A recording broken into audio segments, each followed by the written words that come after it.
Part I, This World. Be patient, for the world is broad and wide. Section 1. Of the nature of Flatland.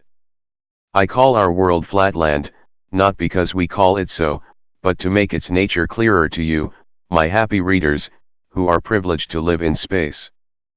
Imagine a vast sheet of paper on which straight lines, triangles, squares, pentagons, hexagons, and other figures, instead of remaining fixed in their places, move freely about, on, or in the surface, but without the power of rising above or sinking below it, very much like shadows, only hard and with luminous edges, and you will then have a pretty correct notion of my country and countrymen. Alas, a few years ago, I should have said my universe, but now my mind has been opened to higher views of things. In such a country, you will perceive at once that it is impossible that there should be anything of what you call a solid kind, but I dare say you will suppose that we could at least distinguish by sight the triangles, squares, and other figures, moving about as I have described them. On the contrary, we could see nothing of the kind, not at least so as to distinguish one figure from another. Nothing was visible, nor could be visible, to us, except straight lines, and the necessity of this I will speedily demonstrate. Place a penny on the middle of one of your tables in space, and leaning over it, look down upon it. It will appear a circle. But now, drawing back to the edge of the table, gradually lower your eye, thus bringing yourself more and more into the condition of the inhabitants of Flatland, and you will find the penny becoming more and more oval to your view, and at last when you have placed your eye exactly on the edge of the table, so that you are, as it were, actually a Flatlander, the penny will then have ceased to appear oval at all, and will have become, so far as you can see, a straight line. The same thing would happen if you were to treat in the same way a triangle, or square, or any other figure cut out of pasteboard. As soon as you look at it with your eye on the edge on the table, you will find that it ceases to appear to you a figure, and that it becomes in appearance a straight line. Take for example an equilateral triangle who represents with us a tradesman of the respectable class. Fig 1 represents the tradesman as you would see him while you were bending over him from above. Figures 2 and 3 represent the tradesman, as you would see him if your eye were close to the level, or all but on the level of the table, and if your eye were quite on the level of the table, and that is how we see him in Flatland, you would see nothing but a straight line. When I was in Spaceland I heard that your sailors have very similar experiences while they traverse your seas and discern some distant island or coast lying on the horizon. The far-off land may have bays, forelands, angles in and out to any number and extent, yet at a distance you see none of these, unless indeed your sun shines bright upon them, revealing the projections and retirements by means of light and shade, nothing but a grey unbroken line upon the water. Well, that is just what we see when one of our triangular or other acquaintances comes toward us in Flatland. As there is neither sun with us, nor any light of such a kind as to make shadows, we have none of the helps to the sight that you have in Spaceland. If our friend comes closer to us we see his line becomes larger, if he leaves us it becomes smaller, but still he looks like a straight line, be he a triangle, square, pentagon, hexagon, circle, what you will, a straight line he looks and nothing else. You may perhaps ask how under these disadvantageous circumstances we are able to distinguish our friends from one another, but the answer to this very natural question will be more fitly and easily given when I come to describe the inhabitants of Flatland. For the present let me defer this subject, and say a word or two about the climate and houses in our country. Section 2. Of the climate and houses in Flatland. As with you, so also with us, there are 4 points of the compass: north, south, east, and west. There being no sun nor other heavenly bodies, it is impossible for us to determine the north in the usual way, but we have a method of our own.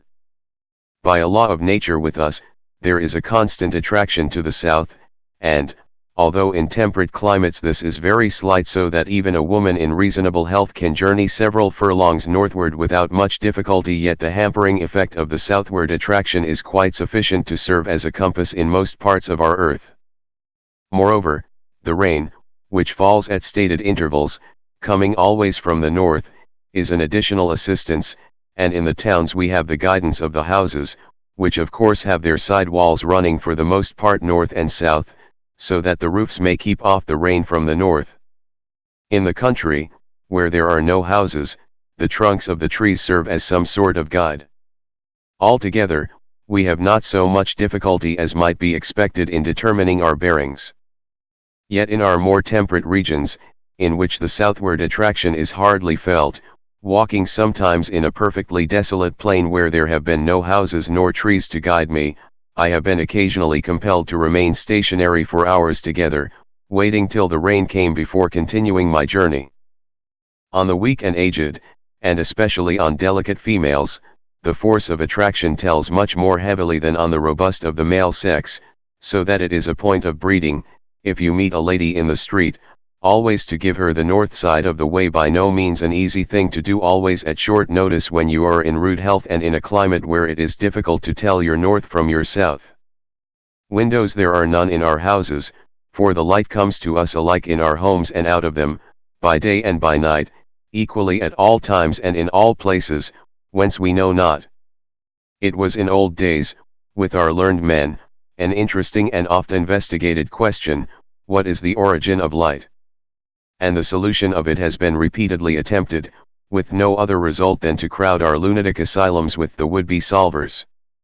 Hence, after fruitless attempts to suppress such investigations indirectly by making them liable to a heavy tax, the legislature, in comparatively recent times, absolutely prohibited them.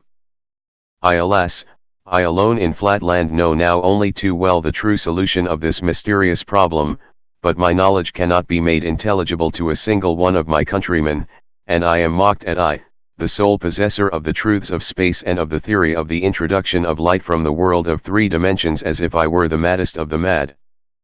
But a truce to these painful digressions, let me return to our houses. The most common form for the construction of a house is 5-sided or pentagonal, as in the annexed figure.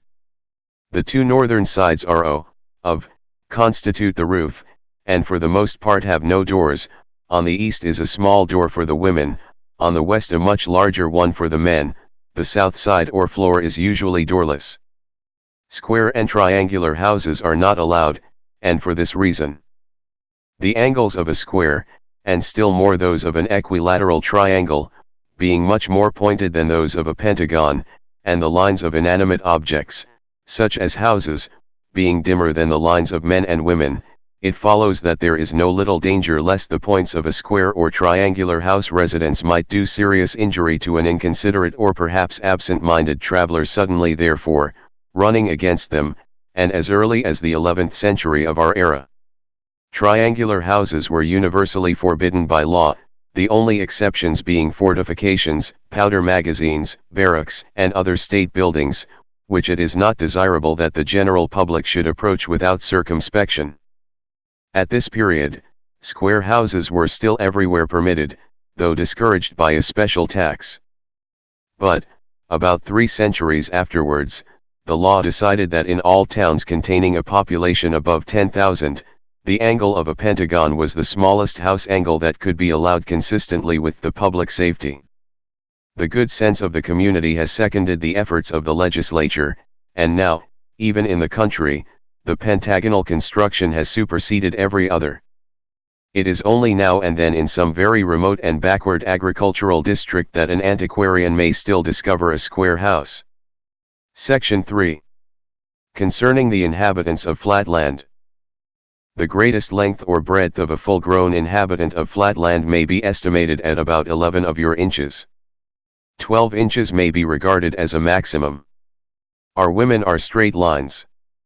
Our soldiers and lowest classes of workmen are triangles with 2 equal sides, each about 11 inches long, and a base or third side so short, often not exceeding half an inch, that they form at their vertices a very sharp and formidable angle. Indeed, when their bases are of the most degraded type, not more than the 1/8 part of an inch in size, they can hardly be distinguished from straight lines or women, so extremely pointed are their vertices. With us, as with you, these triangles are distinguished from others by being called isosceles, and by this name I shall refer to them in the following pages. Our middle class consists of equilateral or equal-sided triangles. Our professional men and gentlemen are squares, to which class I myself belong, and five-sided figures or pentagons. Next above these come the nobility, of whom there are several degrees, beginning at six-sided figures or hexagons, and from thence rising in the number of their sides till they receive the honorable title of polygonal, or many-sided. Finally, when the number of the sides becomes so numerous, and the sides themselves so small, that the figure cannot be distinguished from a circle, he is included in the circular or priestly order, and this is the highest class of all. It is a law of nature with us that a male child shall have one more side than his father, so that each generation shall rise, as a rule, one step in the scale of development and nobility. Thus the son of a square is a pentagon, the son of a pentagon, a hexagon, and so on. But this rule applies not always to the tradesmen, and still less often to the soldiers, and to the workmen, who indeed can hardly be said to deserve the name of human figures, since they have not all their sides equal. With them therefore the law of nature does not hold, and the son of an isosceles, i.e. a triangle with two sides equal, remains isosceles still. Nevertheless, all hope is not shut out, even from the isosceles, that his posterity may ultimately rise above his degraded condition.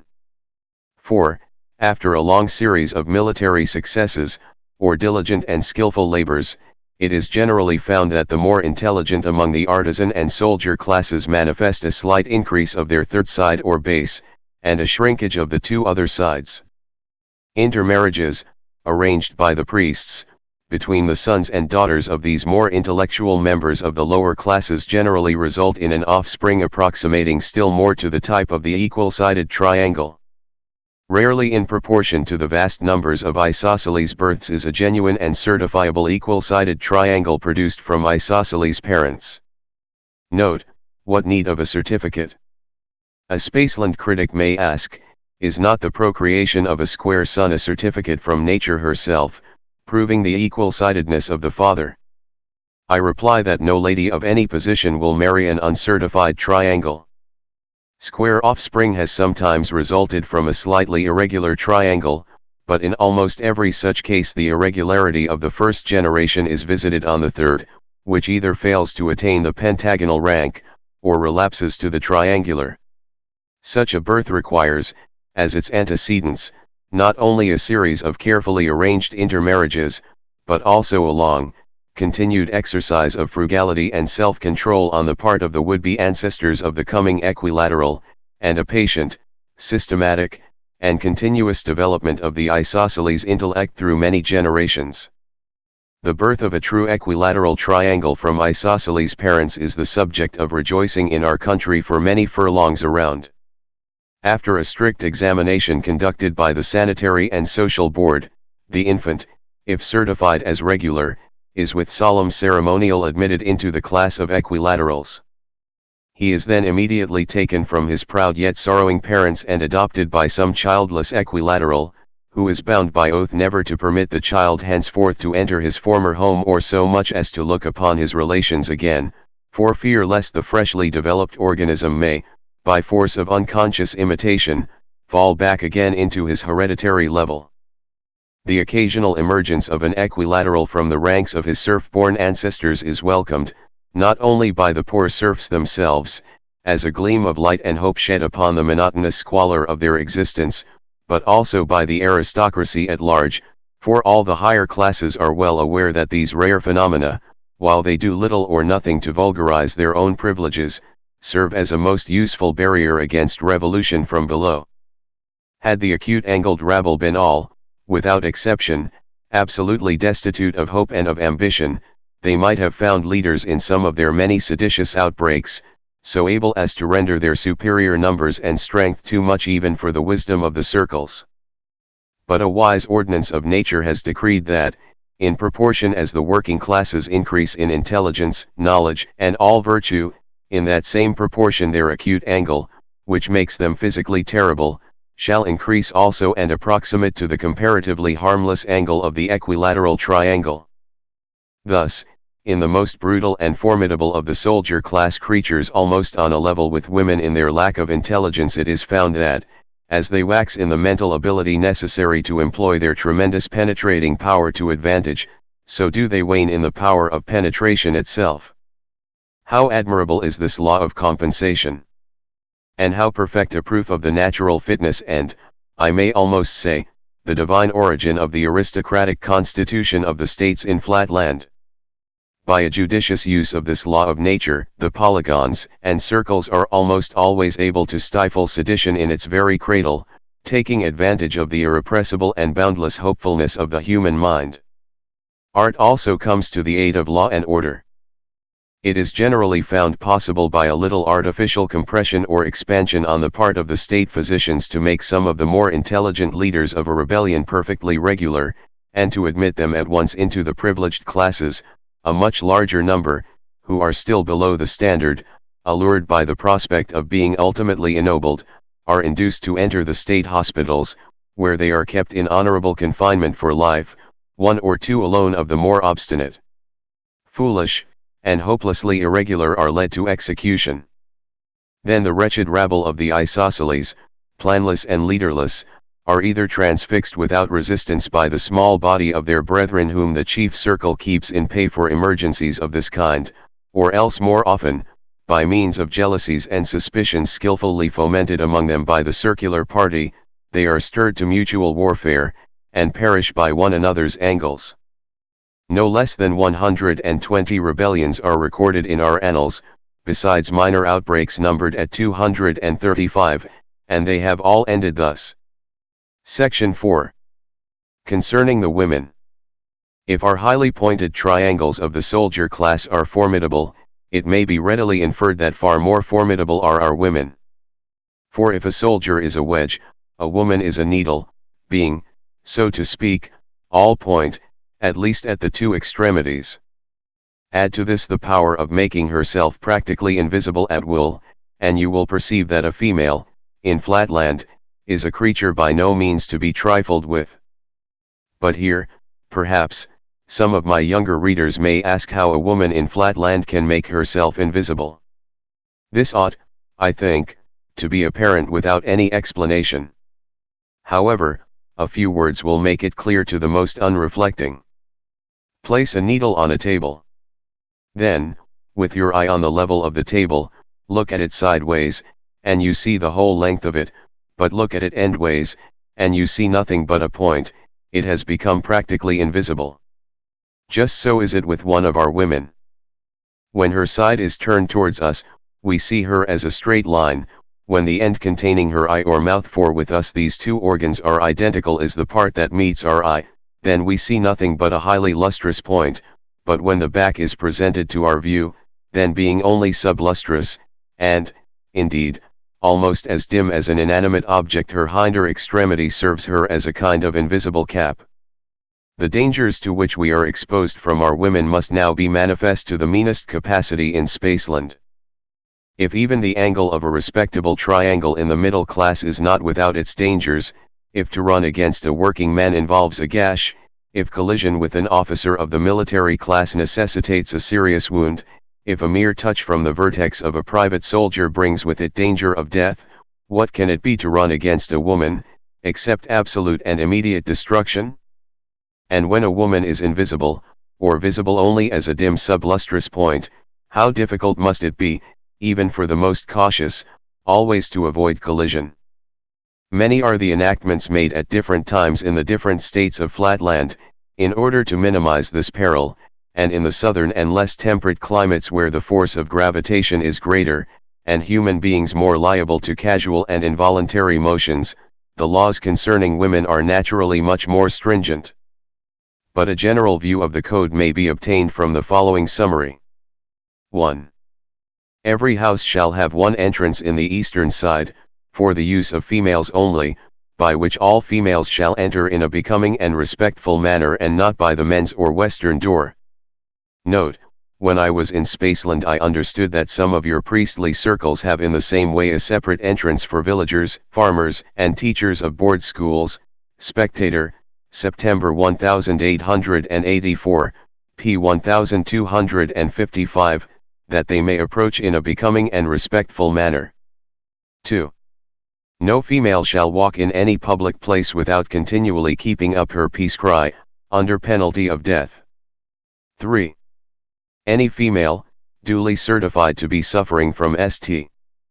Vitus's dance, fits, chronic cold accompanied by violent sneezing, or any disease necessitating involuntary motions, shall be instantly destroyed. In some of the states there is an additional law forbidding females, under penalty of death, from walking or standing in any public place without moving their backs constantly from right to left so as to indicate their presence to those behind them. Others oblige a woman, when traveling, to be followed by one of her sons or servants or by her husband. Others confine women altogether to their houses except during the religious festivals.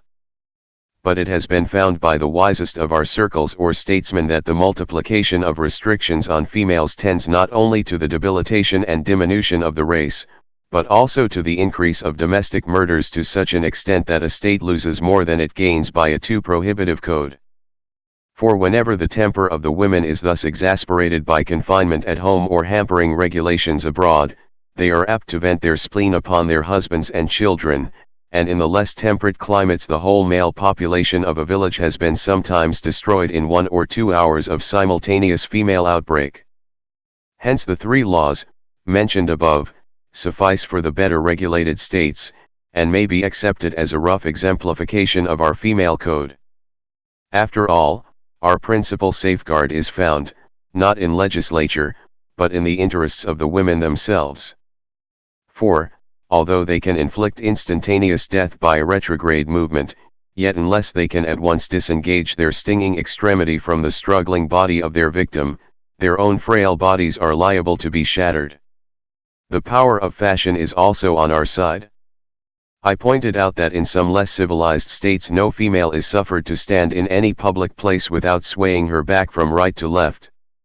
This practice has been universal among ladies of any pretensions to breeding in all well-governed states, as far back as the memory of figures can reach.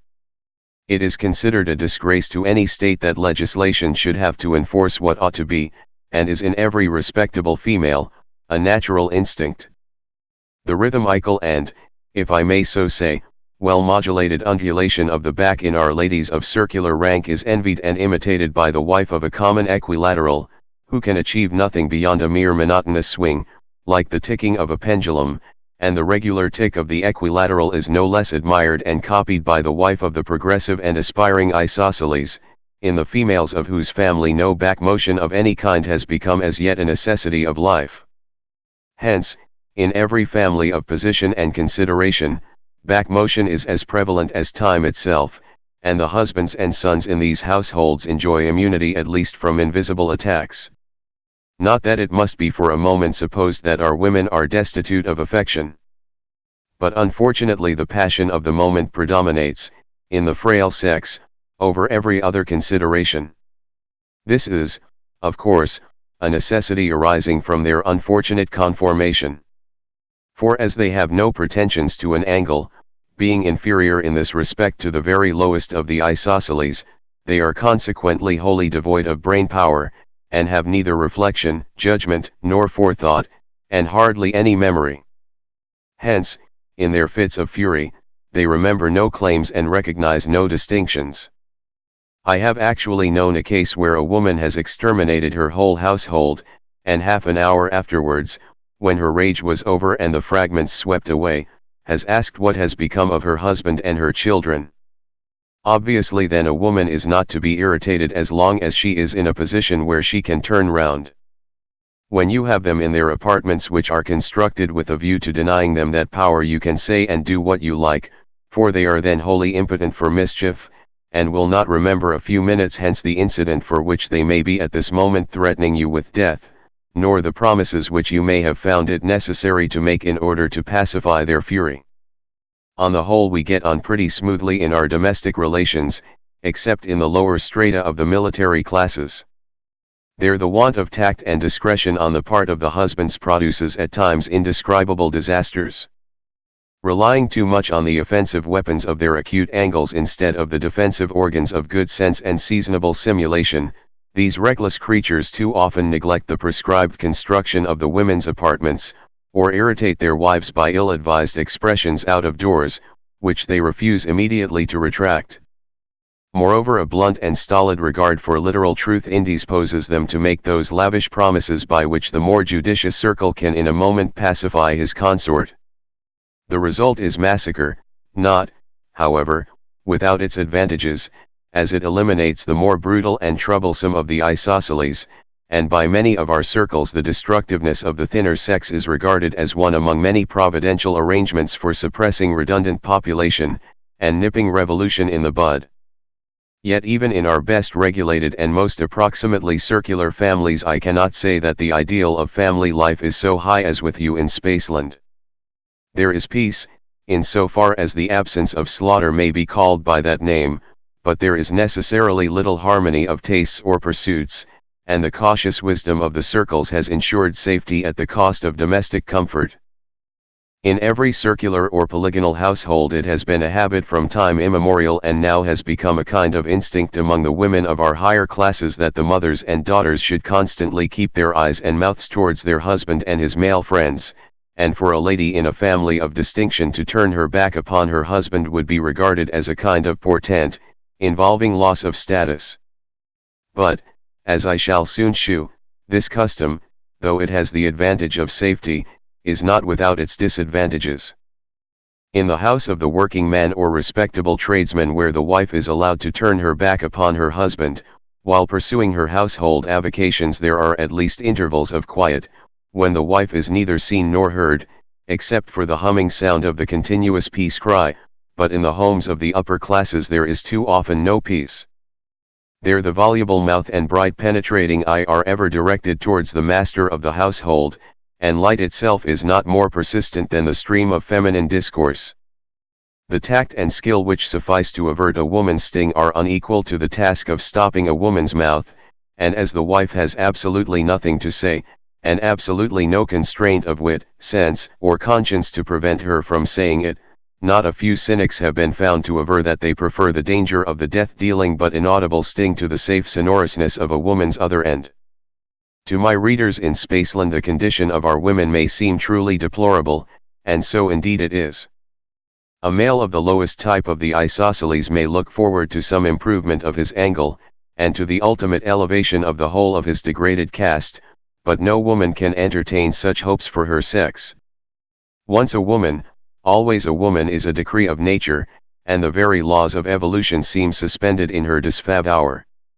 Yet at least we can admire the wise prearrangement which has ordained that, as they have no hopes, so they shall have no memory to recall, and no forethought to anticipate, the miseries and humiliations which are at once a necessity of their existence and the basis of the constitution of Flatland.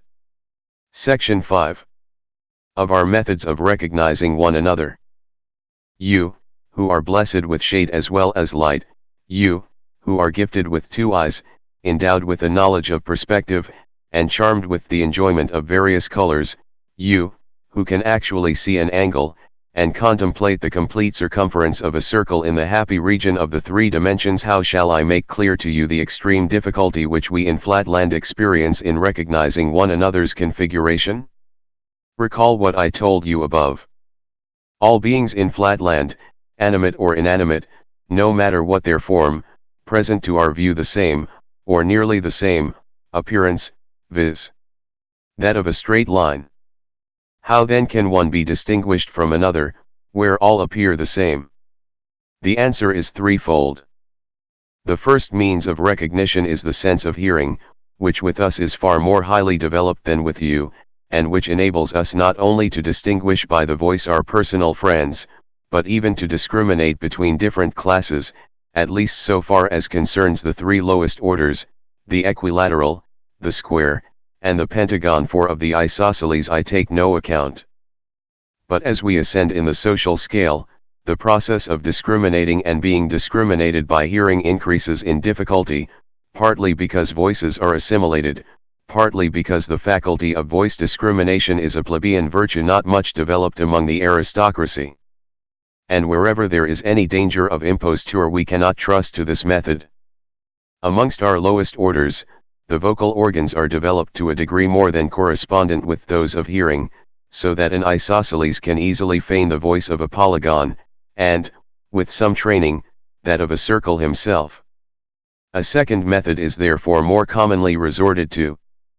Feeling is, among our women and lower classes. About our upper classes I shall speak presently, the principal test of recognition, at all events between strangers, and when the question is, not as to the individual, but as to the class.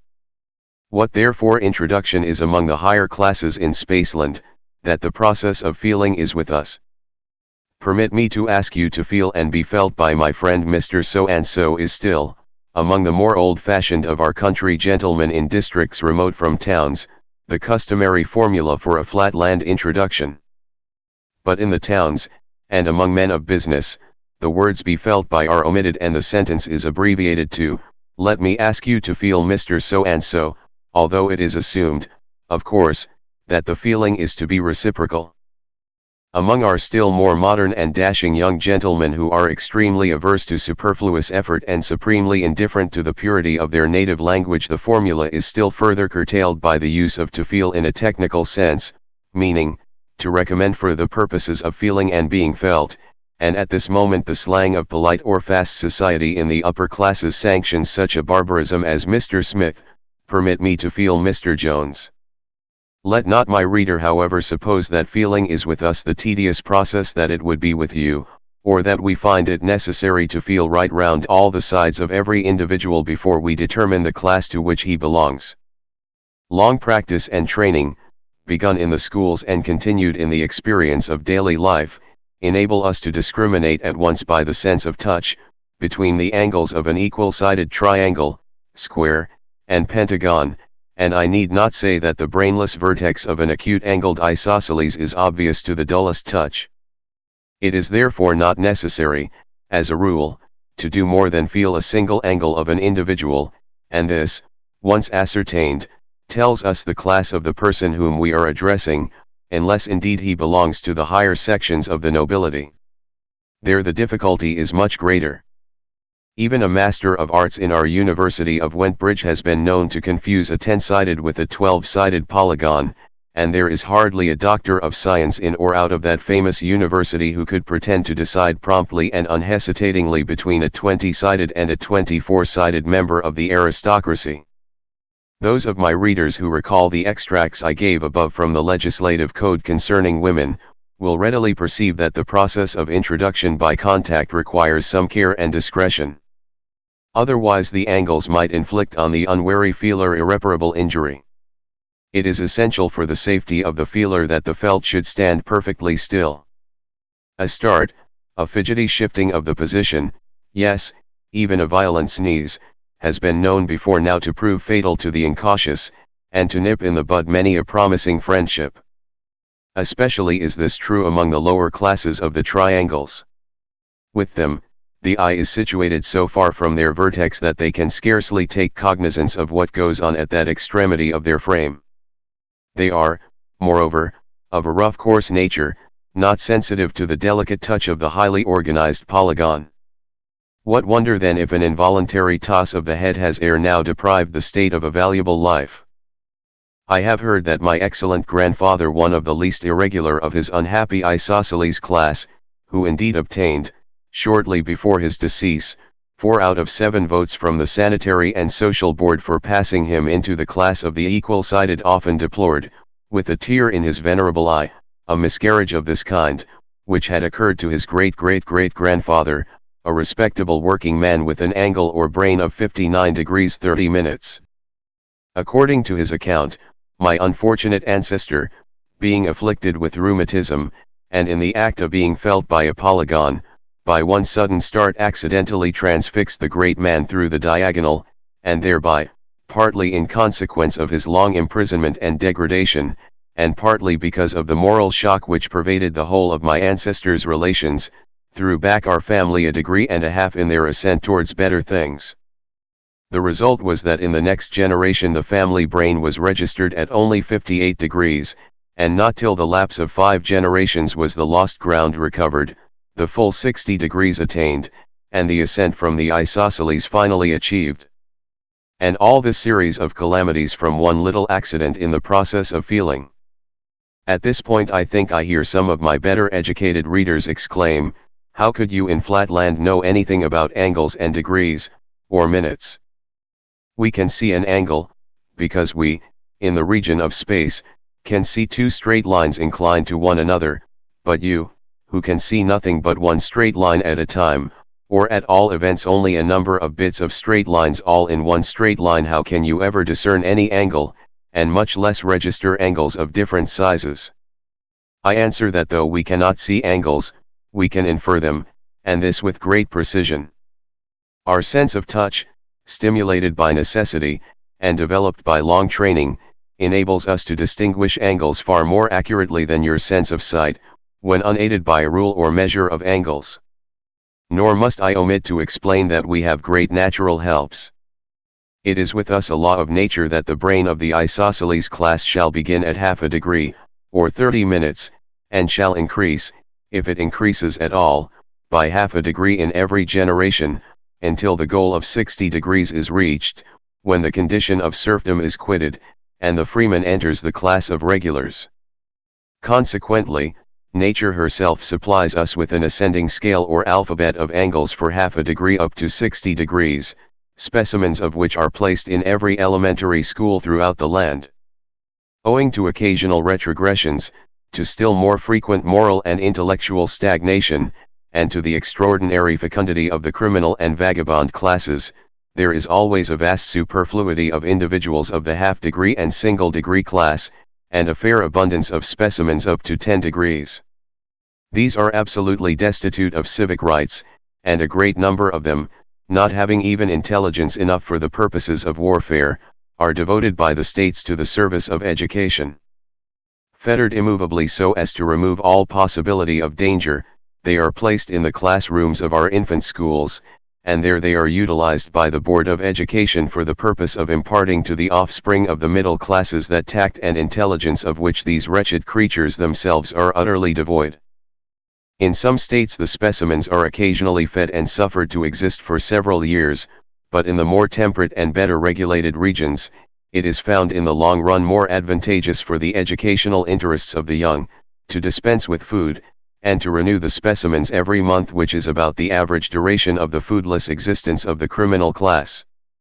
In the cheaper schools, what is gained by the longer existence of the specimen is lost, partly in the expenditure for food, and partly in the diminished accuracy of the angles, which are impaired after a few weeks of constant feeling. Nor must we forget to add, in enumerating the advantages of the more expensive system, that it tends, though slightly yet perceptibly, to the diminution of the redundant isosceles population, an object which every statesman in Flatland constantly keeps in view. On the whole, therefore, although I am not ignorant that, in many popularly elected school boards, there is a reaction in favor of the cheap system as it is called, I am myself disposed to think that this is one of the many cases in which expense is the truest economy. But I must not allow questions of school board politics to divert me from my subject. Enough has been said, I trust, to shew that recognition by feeling is not so tedious or indecisive a process as might have been supposed, and it is obviously more trustworthy than recognition by hearing. Still there remains, as has been pointed out above, the objection that this method is not without danger. For this reason many in the middle and lower classes, and all without exception in the polygonal and circular orders, prefer a third method, the description of which shall be reserved for the next section. Section 6. Of recognition by sight. I am about to appear very inconsistent. In previous sections I have said that all figures in Flatland present the appearance of a straight line, and it was added or implied, that it is consequently impossible to distinguish by the visual organ between individuals of different classes, yet now I am about to explain to my Spaceland critics how we are able to recognize one another by the sense of sight. If however the reader will take the trouble to refer to the passage in which recognition by feeling is stated to be universal, he will find this qualification among the lower classes. It is only among the higher classes and in our temperate climates that sight recognition is practiced. That this power exists in any regions and for any classes is the result of fog, which prevails during the greater part of the year in all parts save the torrid zones. That which is with you in Spaceland an unmixed evil, blotting out the landscape, depressing the spirits, and enfeebling the health, is by us recognized as a blessing scarcely inferior to air itself, and as the nurse of arts and parent of sciences. But let me explain my meaning, without further eulogies on this beneficent element.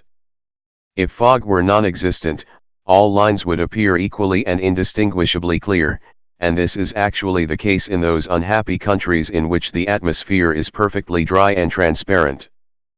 But wherever there is a rich supply of fog, objects that are at a distance, say of 3 feet, are appreciably dimmer than those at a distance of 2 feet 11 inches, and the result is that by careful and constant experimental observation of comparative dimness and clearness, we are enabled to infer with great exactness the configuration of the object observed.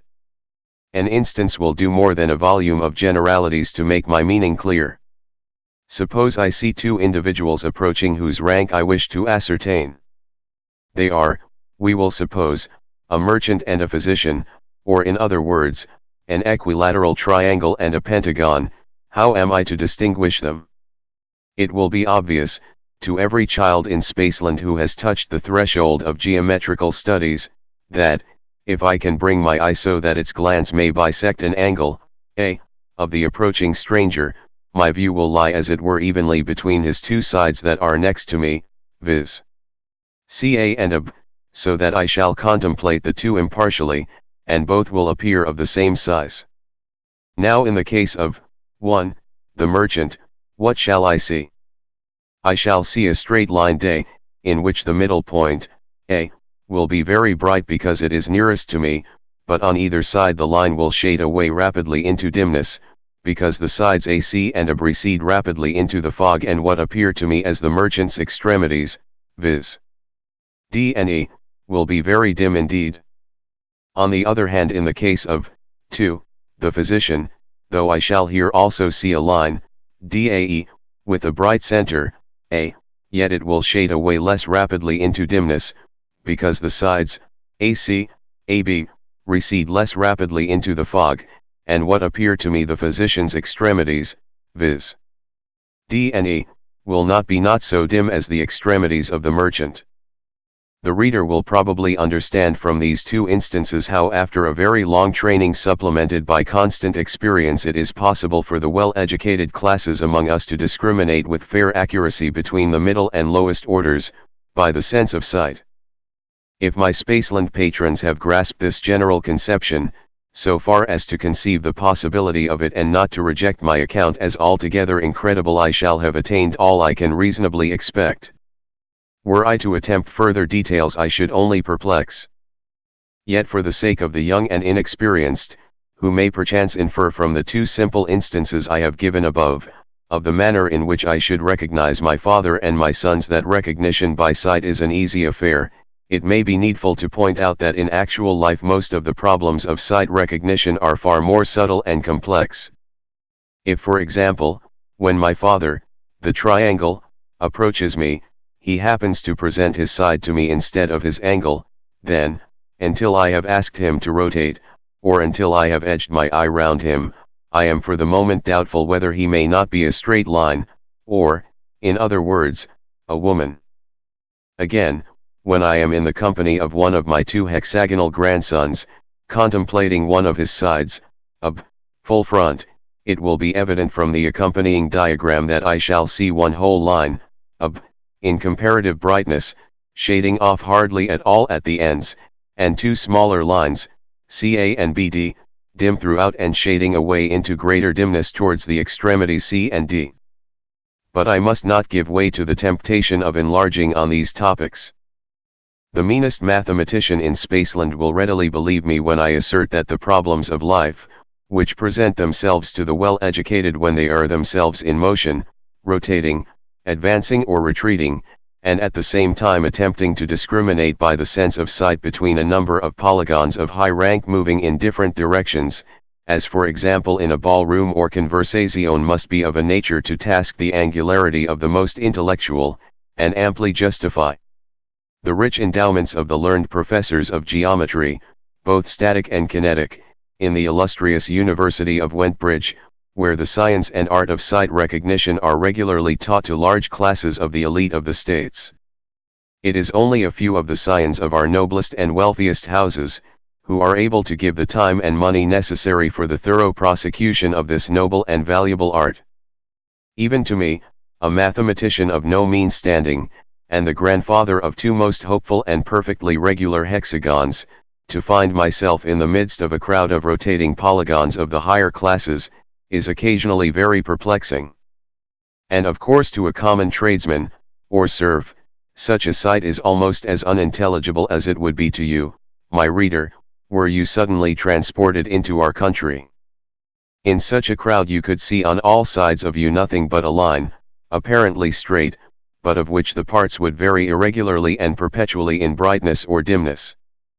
Even if you had completed your third year in the pentagonal and hexagonal classes in the university, and were perfect in the theory of the subject, you would still find that there was need of many years of experience, before you could move in a fashionable crowd without jostling against your betters, whom it is against etiquette to ask to feel, and who, by their superior culture and breeding, know all about your movements, while you know very little or nothing about theirs. In a word, to comport oneself with perfect propriety in polygonal society, one ought to be a polygon oneself. Such at least is the painful teaching of my experience. It is astonishing how much the art, or I may almost call it instinct, of sight recognition is developed by the habitual practice of it and by the avoidance of the custom of feeling. Just as, with you, the deaf and dumb, if once allowed to gesticulate and to use the hand alphabet, will never acquire the more difficult but far more valuable art of lip speech and lip reading, so it is with us as regards seeing and feeling. None who in early life resort to feeling will ever learn seeing in perfection. For this reason, among our higher classes, feeling is discouraged or absolutely forbidden.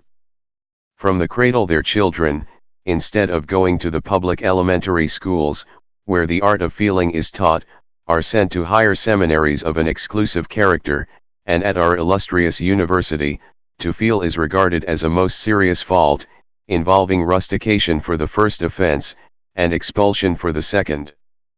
But among the lower classes the art of sight recognition is regarded as an unattainable luxury. A common tradesman cannot afford to let his son spend a third of his life in abstract studies. The children of the poor are therefore allowed to feel from their earliest years, and they gain thereby a precocity and an early vivacity which contrast at first most favorably with the inert, undeveloped, and listless behavior of the half-instructed youths of the polygonal class, but when the latter have at last completed their university course, and are prepared to put their theory into practice, the change that comes over them may almost be described as a new birth, and in every art, science, and social pursuit they rapidly overtake and distance their triangular competitors. Only a few of the polygonal class fail to pass the final test or leaving examination at the university. The condition of the unsuccessful minority is truly pitiable. Rejected from the higher class, they are also despised by the lower. They have neither the matured and systematically trained powers of the polygonal bachelors and masters of arts, nor yet the native precocity and mercurial versatility of the youthful tradesman. The professions, the public services, are closed against them, and though in most states they are not actually debarred from marriage, yet they have the greatest difficulty in forming suitable alliances, as experience shews that the offspring of such unfortunate and ill-endowed parents is generally itself unfortunate, if not positively irregular. It is from these specimens of the refuse of our nobility that the great tumults and seditions of past ages have generally derived their leaders, and so great is the mischief thence arising that an increasing minority of our more progressive statesmen are of opinion that true mercy would dictate their entire suppression, by enacting that all who fail to pass the final examination of the university should be either imprisoned for life, or extinguished by a painless death. But I find myself digressing into the subject of irregularities, a matter of such vital interest that it demands a separate section. Section 7. Concerning irregular figures. Throughout the previous pages I have been assuming what perhaps should have been laid down at the beginning as a distinct and fundamental proposition that every human being in Flatland is a regular figure, that is to say of regular construction. By this I mean that a woman must not only be a line, but a straight line, that an artisan or soldier must have 2 of his sides equal, that tradesmen must have 3 sides equal, lawyers, of which class I am a humble member, 4 sides equal, and generally, that in every polygon, all the sides must be equal. The size of the sides would of course depend upon the age of the individual. A female at birth would be about an inch long, while a tall adult woman might extend to a foot. As to the males of every class, it may be roughly said that the length of an adult's sides, when added together, is 2 feet or a little more. But the size of our sides is not under consideration. I am speaking of the equality of sides, and it does not need much reflection to see that the whole of the social life in Flatland rests upon the fundamental fact that nature wills all figures to have their sides equal. If our sides were unequal, our angles might be unequal. Instead of its being sufficient to feel, or estimate by sight, a single angle in order to determine the form of an individual, it would be necessary to ascertain each angle by the experiment of feeling. But life would be too short for such a tedious grouping. The whole science and art of sight recognition would at once perish.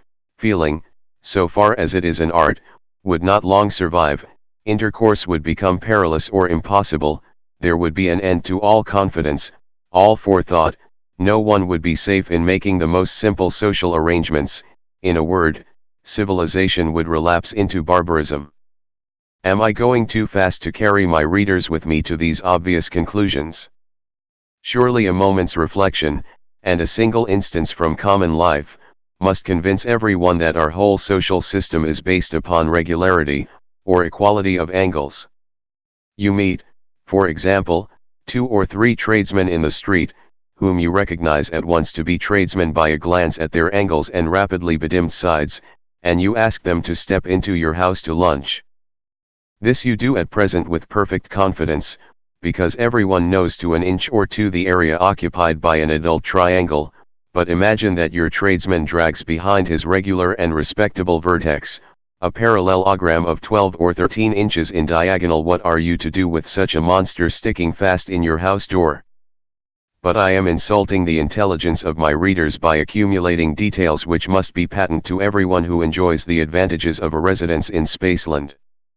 Obviously the measurements of a single angle would no longer be sufficient under such portentous circumstances, one's whole life would be taken up in feeling or surveying the perimeter of one's acquaintances.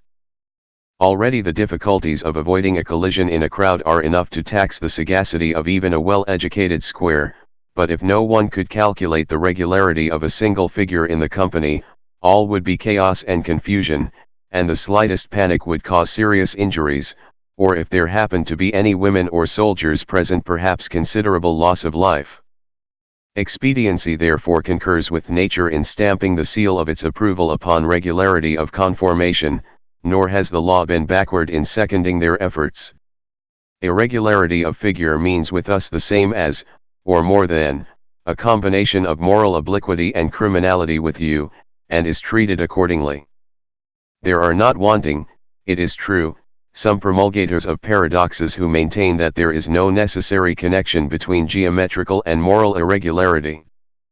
The irregular, they say, is from his birth scouted by his own parents, derided by his brothers and sisters, neglected by the domestics, scorned and suspected by society, and excluded from all posts of responsibility, trust, and useful activity. His every movement is jealously watched by the police till he comes of age and presents himself for inspection, then he is either destroyed, if he is found to exceed the fixed margin of deviation, or else immured in a government office as a clerk of the 7th class, prevented from marriage, forced to drudge at an uninteresting occupation for a miserable stipend, obliged to live and board at the office, and to take even his vacation under close supervision. What wonder that human nature, even in the best and purest, is embittered and perverted by such surroundings. All this very plausible reasoning does not convince me, as it has not convinced the wisest of our statesmen, that our ancestors erred in laying it down as an axiom of policy that the toleration of irregularity is incompatible with the safety of the state. Doubtless, the life of an irregular is hard, but the interests of the greater number require that it shall be hard. If a man with a triangular front and a polygonal back were allowed to exist and to propagate a still more irregular posterity, what would become of the arts of life? Are the houses and doors and churches in Flatland to be altered in order to accommodate such monsters? Are our ticket collectors to be required to measure every man's perimeter before they allow him to enter a theater or to take his place in a lecture room? Is an irregular to be exempted from the militia? And if not, how is he to be prevented from carrying desolation into the ranks of his comrades? Again, what irresistible temptations to fraudulent impostures must needs beset such a creature? How easy for him to enter a shop with his polygonal front foremost, and to order goods to any extent from a confiding tradesman.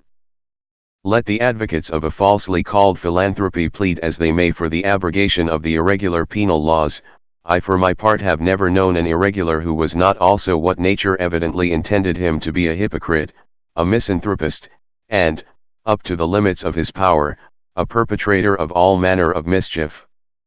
Not that I should be disposed to recommend, at present, the extreme measures adopted by some states, where an infant whose angle deviates by half a degree from the correct angularity is summarily destroyed at birth. Some of our highest and ablest men of real genius, have during their earliest days labored under deviations as great as, or even greater than, 45 minutes, and the loss of their precious lives would have been an irreparable injury to the state. The art of healing also has achieved some of its most glorious triumphs in the compressions, extensions, trepannings, colligations, and other surgical or dietetic operations by which irregularity has been partly or wholly cured. Advocating therefore a via media, I would lay down no fixed or absolute line of demarcation, but at the period when the frame is just beginning to set, and when the medical board has reported that recovery is improbable, I would suggest that the irregular offspring be painlessly and mercifully consumed. Section 8. Of the ancient practice of painting. If my readers have followed me with any attention up to this point, they will not be surprised to hear that life is somewhat dull in Flatland. I do not, of course, mean that there are not battles, conspiracies, tumults, factions, and all those other phenomena which are supposed to make history interesting, nor would I deny that the strange mixture of the problems of life and the problems of mathematics, continually inducing conjecture and giving the opportunity of immediate verification, imparts to our existence a zest which you in Spaceland can hardly comprehend. I speak now from the aesthetic and artistic point of view when I say that life with us is dull, aesthetically and artistically, very dull indeed. How can it be otherwise, when all one's prospect, all one's landscapes, historical pieces, portraits, flowers, still life, are nothing but a single line, with no varieties except degrees of brightness and obscurity? It was not always thus.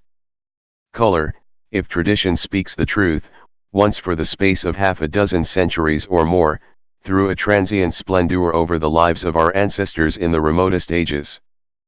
Some private individual, a Pentagon whose name is variously reported, having casually discovered the constituents of the simpler colors and a rudimentary method of painting, is said to have begun decorating first his house, then his slaves, then his father, his sons and grandsons, lastly himself. The convenience as well as the beauty of the results commended themselves to all.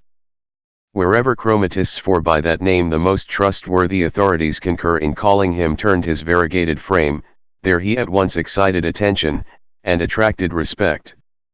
No one now needed to feel him, no one mistook his front for his back, all his movements were readily ascertained by his neighbors without the slightest strain on their powers of calculation, no one jostled him, or failed to make way for him. His voice was saved the labor of that exhausting utterance by which we colorless squares and pentagons are often forced to proclaim our individuality when we move amid a crowd of ignorant isosceles. The fashion spread like wildfire. Before a week was over, every square and triangle in the district had copied the example of chromatists, and only a few of the more conservative pentagons still held out. A month or two found even the dodecagons infected with the innovation. A year had not elapsed before the habit had spread to all but the very highest of the nobility. Needless to say, the custom soon made its way from the district of chromatists to surrounding regions, and within 2 generations no one in all Flatland was colorless except the women and the priests. Here nature herself appeared to erect a barrier, and to plead against extending the innovation to these 2 classes. Many-sidedness was almost essential as a pretext for the innovators.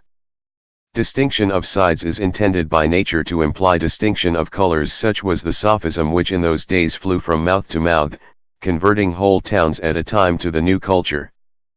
But manifestly to our priests and women this adage did not apply. The latter had only one side, and therefore plurally and pedantically speaking no sides. The former, if at least they would assert their claim to be really and truly circles, and not mere high-class polygons with an infinitely large number of infinitesimally small sides, were in the habit of boasting, what women confessed and deplored, that they also had no sides, being blessed with a perimeter of 1 line, or, in other words, a circumference. Hence it came to pass that these 2 classes could see no force in the so-called axiom about distinction of sides implying distinction of color, and when all others had succumbed to the fascinations of corporal decoration, the priests and the women alone still remained pure from the pollution of paint.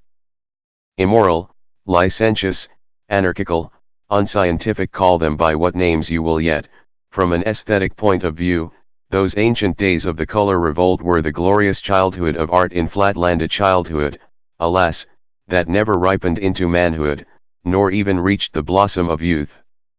To live was then in itself a delight, because living implied seeing.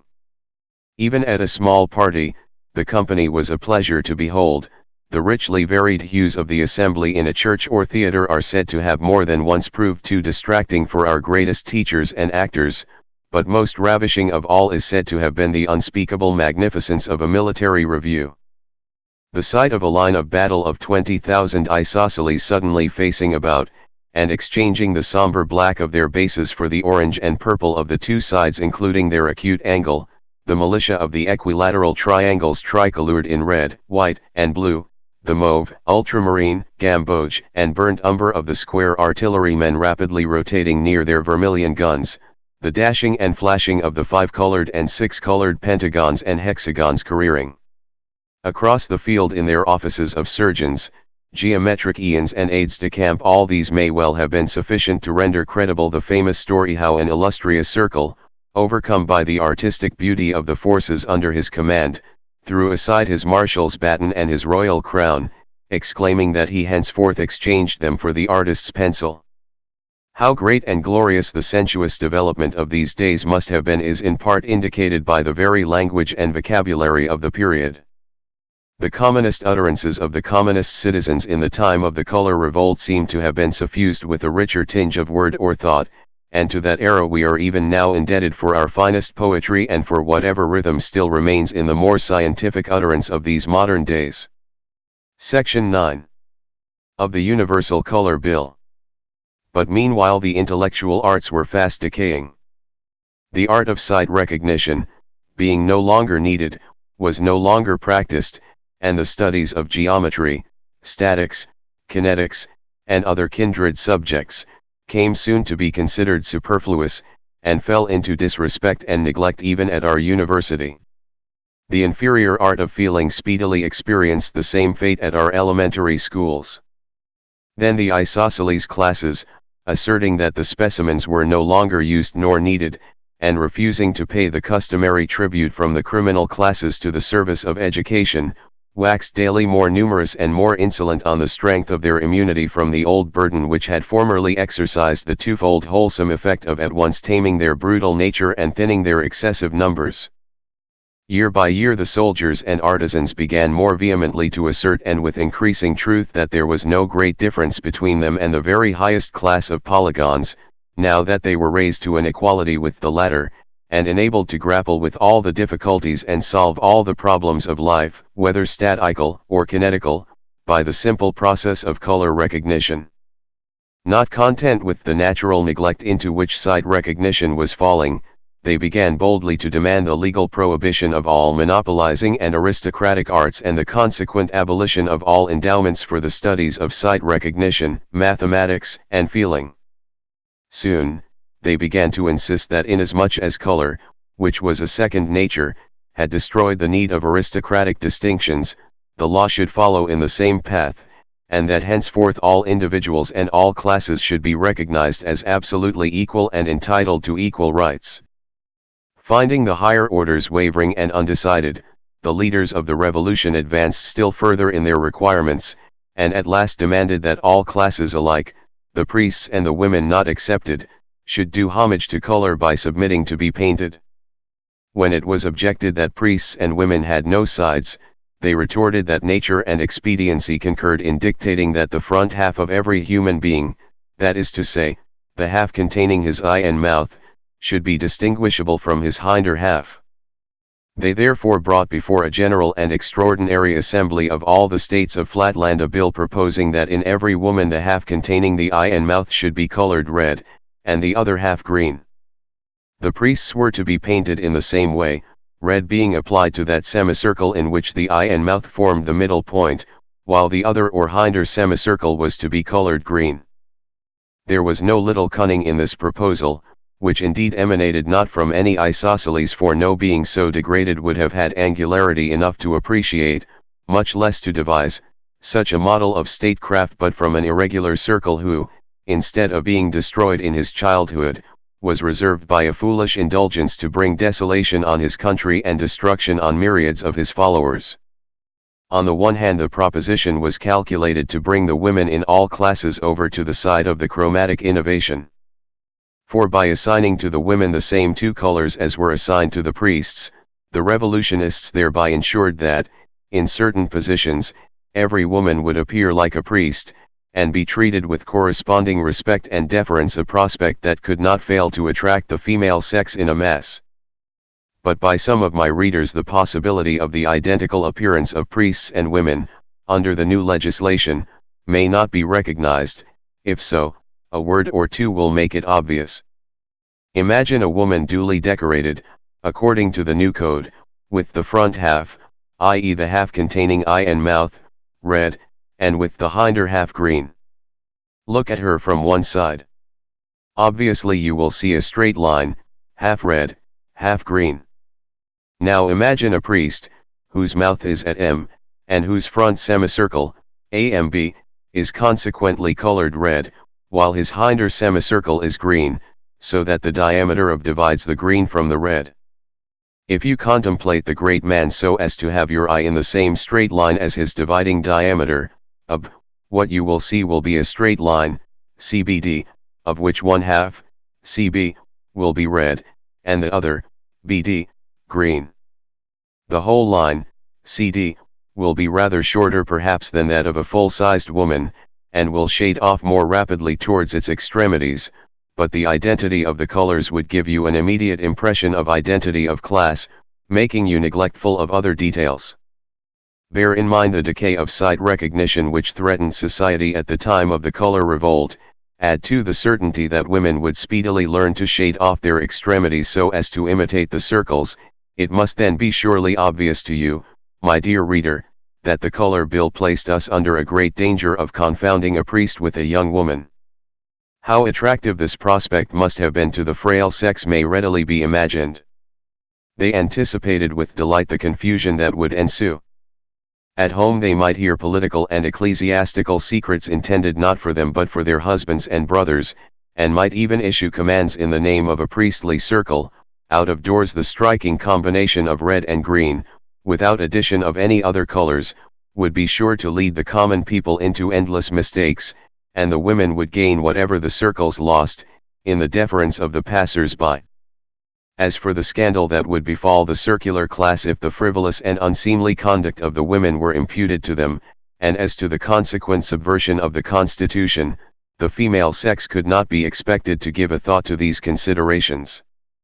Even in the households of the circles, the women were all in favor of the universal color bill. The second object aimed at by the bill was the gradual demoralization of the circles themselves. In the general intellectual decay they still preserved their pristine clearness and strength of understanding. From their earliest childhood, familiarized in their circular households with the total absence of color, the nobles alone preserved the sacred art of sight recognition, with all the advantages that result from that admirable training of the intellect. Hence, up to the date of the introduction of the Universal Color Bill, the circles had not only held their own, but even increased their lead of the other classes by abstinence from the popular fashion. Now therefore the artful irregular whom I described above as the real author of this diabolical bill, determined at one blow to lower the status of the hierarchy by forcing them to submit to the pollution of color, and at the same time to destroy their domestic opportunities of training in the art of sight recognition, so as to enfeeble their intellects by depriving them of their pure and colorless homes. Once subjected to the chromatic taint, every parental and every childish circle would demoralize each other. Only in discerning between the father and the mother would the circular infant find problems for the exercise of its understanding, problems too often likely to be corrupted by maternal impostures, with the result of shaking the child's faith in all logical conclusions. Thus by degrees the intellectual luster of the priestly order would wane, and the road would then lie open for a total destruction of all aristocratic legislature and for the subversion of our privileged classes. Section 10. Of the suppression of the chromatic sedition. The agitation for the Universal Color Bill continued for 3 years, and up to the last moment of that period it seemed as though anarchy were destined to triumph. A whole army of polygons, who turned out to fight as private soldiers, was utterly annihilated by a superior force of isosceles triangles, the squares and pentagons meanwhile remaining neutral. Worse than all, some of the ablest circles fell a prey to conjugal fury.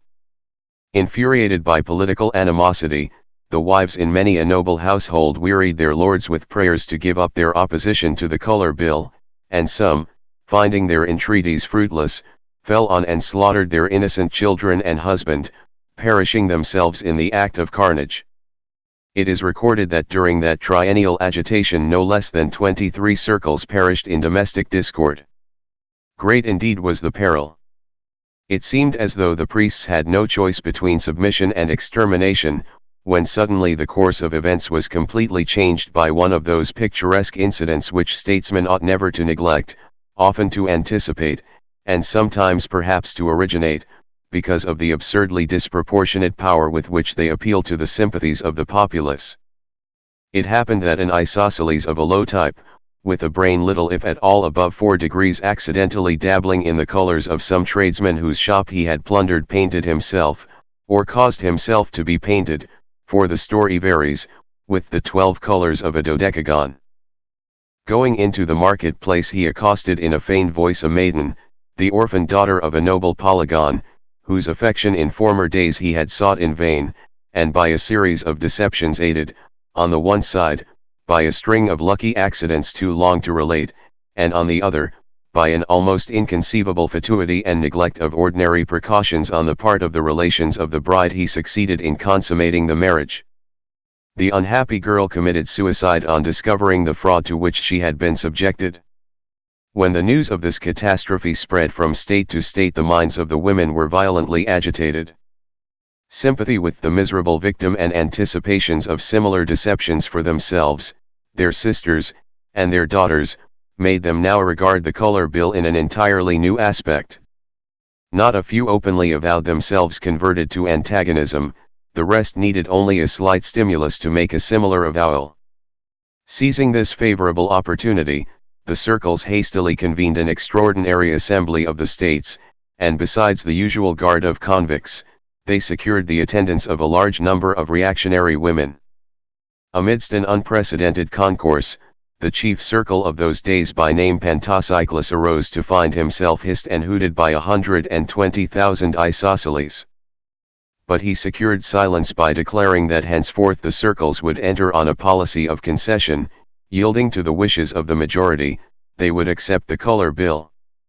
The uproar being at once converted to applause, he invited chromatists, the leader of the sedition, into the center of the hall, to receive in the name of his followers the submission of the hierarchy. Then followed a speech, a masterpiece of rhetoric, which occupied nearly a day in the delivery, and to which no summary can do justice. With a grave appearance of impartiality he declared that as they were now finally committing themselves to reform or innovation, it was desirable that they should take one last view of the perimeter of the whole subject, its defects as well as its advantages. Gradually introducing the mention of the dangers to the tradesmen, the professional classes and the gentlemen, he silenced the rising murmurs of the isosceles by reminding them that, in spite of all these defects, he was willing to accept the bill if it was approved by the majority. But it was manifest that all, except the isosceles, were moved by his words and were either neutral or averse to the bill. Turning now to the workmen, he asserted that their interests must not be neglected, and that, if they intended to accept the color bill, they ought at least to do so with full view of the consequences. Many of them, he said, were on the point of being admitted to the class of the regular triangles, others anticipated for their children a distinction they could not hope for themselves. That honorable ambition would now have to be sacrificed. With the universal adoption of color, all distinctions would cease, regularity would be confused with irregularity, development would give place to retrogression, the workmen would in a few generations be degraded to the level of the military, or even the convict class, political power would be in the hands of the greatest number, that is to say the criminal classes, who were already more numerous than the workmen, and would soon outnumber all the other classes put together when the usual compensative laws of nature were violated. A subdued murmur of assent ran through the ranks of the artisans, and chromatists, in alarm, attempted to step forward and address them. But he found himself encompassed with guards and forced to remain silent while the chief circle in a few impassioned words made a final appeal to the women, exclaiming that, if the color bill passed, no marriage would henceforth be safe, no woman's honor secure, fraud, deception, hypocrisy would pervade every household, domestic bliss would share the fate of the Constitution and pass to speedy perdition. Sooner than this, he cried, come death. At these words, which were the preconcerted signal for action, the isosceles convicts fell on and transfixed the wretched chromatists, the regular classes, opening their ranks, made way for a band of women who, under direction of the circles, moved, back foremost, invisibly and unerringly upon the unconscious soldiers. The artisans, imitating the example of their betters, also opened their ranks. Meantime bands of convicts occupied every entrance with an impenetrable phalanx. The battle, or rather carnage, was of short duration. Under the skillful generalship of the circles almost every woman's charge was fatal and very many extracted their sting uninjured, ready for a second slaughter. But no second blow was needed, the rabble of the isosceles did the rest of the business for themselves. Surprised, leaderless, attacked in front by invisible foes, and finding egress cut off by the convicts behind them, they at once after their manner lost all presence of mind, and raised the cry of treachery. This sealed their fate. Every isosceles now saw and felt a foe in every other. In half an hour not one of that vast multitude was living, and the fragments of 70,000 of the criminal class slain by one another's angles attested the triumph of order. The circles delayed not to push their victory to the uttermost. The working men they spared but decimated. The militia of the equilaterals was at once called out, and every triangle suspected of irregularity on reasonable grounds, was destroyed by court-martial, without the formality of exact measurement by the social board. The homes of the military and artisan classes were inspected in a course of visitations extending through upwards of a year, and during that period every town, village, and hamlet was systematically purged of that excess of the lower orders which had been brought about by the neglect to pay the tribute of criminals to the schools and university, and by the violation of the other natural laws of the Constitution of Flatland. Thus the balance of classes was again restored. Needless to say that henceforth the use of color was abolished, and its possession prohibited. Even the utterance of any word denoting color, except by the circles or by qualified scientific teachers, was punished by a severe penalty. Only at our university in some of the very highest and most esoteric classes which I myself have never been privileged to attend it is understood that the sparing use of color is still sanctioned for the purpose of illustrating some of the deeper problems of mathematics. But of this I can only speak from hearsay. Elsewhere in Flatland, color is now non-existent. The art of making it is known to only one living person, the chief circle for the time being, and by him it is handed down on his deathbed to none but his successor.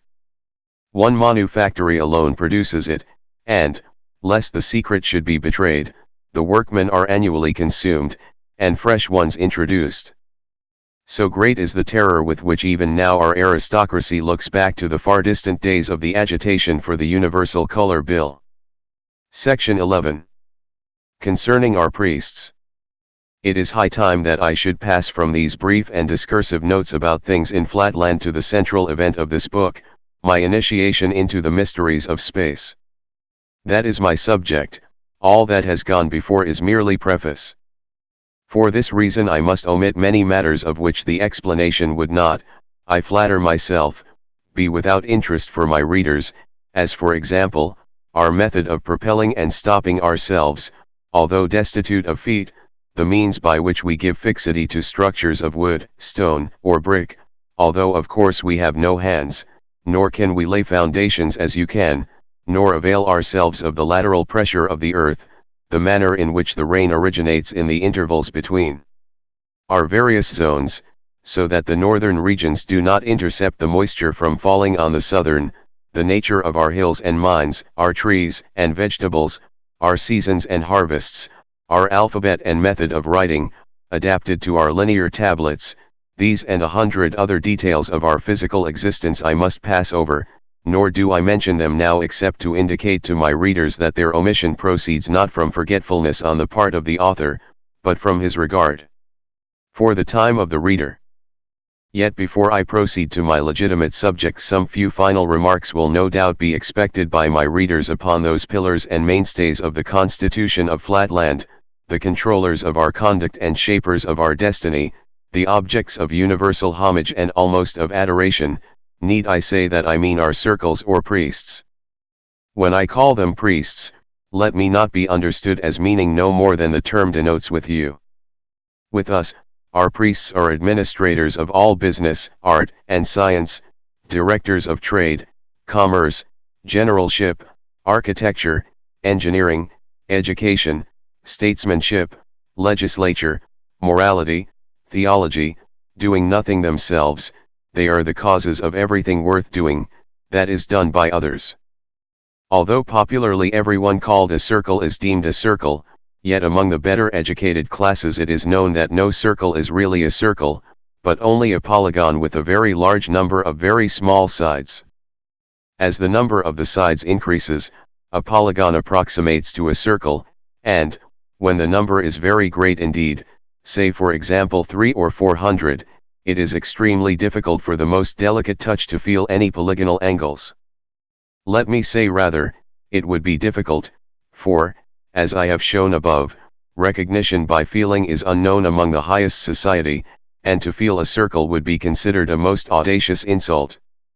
This habit of abstention from feeling in the best society enables a circle the more easily to sustain the veil of mystery in which, from his earliest years, he is wont to enwrap the exact nature of his perimeter or circumference.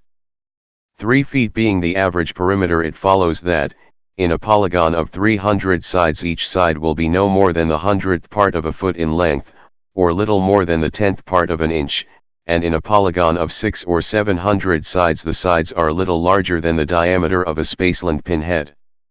It is always assumed, by courtesy, that the chief circle for the time being has 10,000 sides.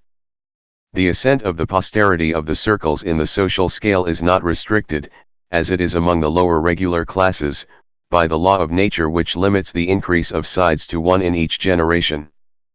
If it were so, the number of sides in a circle would be a mere question of pedigree and arithmetic, and the 497th descendant of an equilateral triangle would necessarily be a polygon with 500 sides.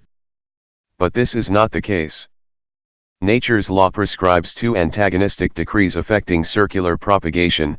First, that as the race climbs higher in the scale of development, so development shall proceed at an accelerated pace.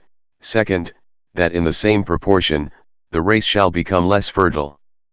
Consequently, in the home of a polygon of 400 or 500 sides it is rare to find a son, more than one is never seen. On the other hand, the son of a 500-sided polygon has been known to possess 550, or even 600 sides. Art also steps in to help the process of the higher evolution. Our physicians have discovered that the small and tender sides of an infant polygon of the higher class can be fractured, and his whole frame reset, with such exactness that a polygon of 200 or 300 sides, sometimes by no means always, for the process is attended with serious risk, but sometimes overleaps 200 or 300 generations, and as it were doubles at a stroke, the number of his progenitors and the nobility of his descent. Many a promising child is sacrificed in this way. Scarcely 1 out of 10 survives. Yet so strong is the parental ambition among those polygons who are, as it were, on the fringe of the circular class, that it is very rare to find a nobleman of that position in society, who has neglected to place his firstborn in the circular neotherapeutic gymnasium before he has attained the age of a month. 1 year determines success or failure. At the end of that time the child has, in all probability, added one more to the tombstones that crowd the neotherapeutic cemetery, but on rare occasions a glad procession bears back the little one to his exultant parents, no longer a polygon, but a circle, at least by courtesy, and a single instance of so blessed a result induces multitudes of polygonal parents to submit to similar domestic sacrifices, which have a dissimilar issue. Section 12. Of the doctrine of our priests. As to the doctrine of the circles, it may briefly be summed up in a single maxim: attend to your configuration. Whether political, ecclesiastical, or moral, all their teaching has for its object the improvement of individual and collective configuration, with special reference of course to the configuration of the circles, to which all other objects are subordinated. It is the merit of the circles that they have effectually suppressed those ancient heresies which led men to waste energy and sympathy in the vain belief that conduct depends upon will, effort, training, encouragement, praise, or anything else but configuration. It was Pantacyclus, the illustrious circle mentioned above, as the Keller of the color revolt, who first convinced mankind that configuration makes the man, that if, for example, you are born an isosceles with 2 uneven sides, you will assuredly go wrong unless you have them made even, for which purpose you must go to the isosceles hospital. Similarly, if you are a triangle, or square, or even a polygon, born with any irregularity, you must be taken to one of the regular hospitals to have your disease cured, otherwise you will end your days in the state prison or by the angle of the state executioner. All faults or defects, from the slightest misconduct to the most flagitious crime, Pantacyclus attributed to some deviation from perfect regularity in the bodily figure, caused perhaps, if not congenital, by some collision in a crowd, by neglect to take exercise, or by taking too much of it, or even by a sudden change of temperature, resulting in a shrinkage or expansion in some too susceptible part of the frame. Therefore, concluded that illustrious philosopher, neither good conduct nor bad conduct is a fit subject, in any sober estimation, for either praise or blame. For why should you praise, for example, the integrity of a square who faithfully defends the interests of his client, when you ought in reality rather to admire the exact precision of his right angles? Or again, why blame a lying, thievish isosceles when you ought rather to deplore the incurable inequality of his sides? Theoretically, this doctrine is unquestionable, but it has practical drawbacks. In dealing with an isosceles, if a rascal pleads that he cannot help stealing because of his unevenness, you reply that for that very reason, because he cannot help being a nuisance to his neighbors, you, the magistrate, cannot help sentencing him to be consumed, and there's an end of the matter. But in little domestic difficulties, where the penalty of consumption, or death, is out of the question, this theory of configuration sometimes comes in awkwardly, and I must confess that occasionally when one of my own hexagonal grandsons pleads as an excuse for his disobedience that a sudden change of the temperature has been too much for his perimeter, and that I ought to lay the blame not on him but on his configuration, which can only be strengthened by abundance of the choicest sweetmeats, I neither see my way logically to reject, nor practically to accept, his conclusions. For my own part, I find it best to assume that a good sound scolding or castigation has some latent and strengthening influence on my grandson's configuration, though I own that I have no grounds for thinking so. At all events, I am not alone in my way of extricating myself from this dilemma, for I find that many of the highest circles, sitting as judges in law courts, use praise and blame towards regular and irregular figures, and in their homes I know by experience that, when scolding their children, they speak about right or wrong as vehemently and passionately as if they believed that these names represented real existences, and that a human figure is really capable of choosing between them. Constantly carrying out their policy of making configuration the leading idea in every mind, the circles reverse the nature of that commandment which in Spaceland regulates the relations between parents and children.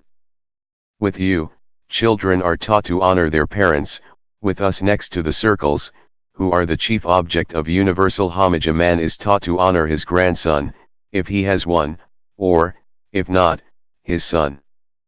By honor, however, is by no means meant indulgence, but a reverent regard for their highest interests, and the circles teach that the duty of fathers is to subordinate their own interests to those of posterity, thereby advancing the welfare of the whole state as well as that of their own immediate descendants. The weak point in the system of the circles, if a humble square may venture to speak of anything circular as containing any element of weakness, appears to me to be found in their relations with women. As it is of the utmost importance for society that irregular births should be discouraged, it follows that no woman who has any irregularities in her ancestry is a fit partner for one who desires that his posterity should rise by regular degrees in the social scale. Now, the irregularity of a male is a matter of measurement, but as all women are straight, and therefore visibly regular so to speak, one has to devise some other means of ascertaining what I may call their invisible irregularity, that is to say, their potential irregularities as regards possible offspring.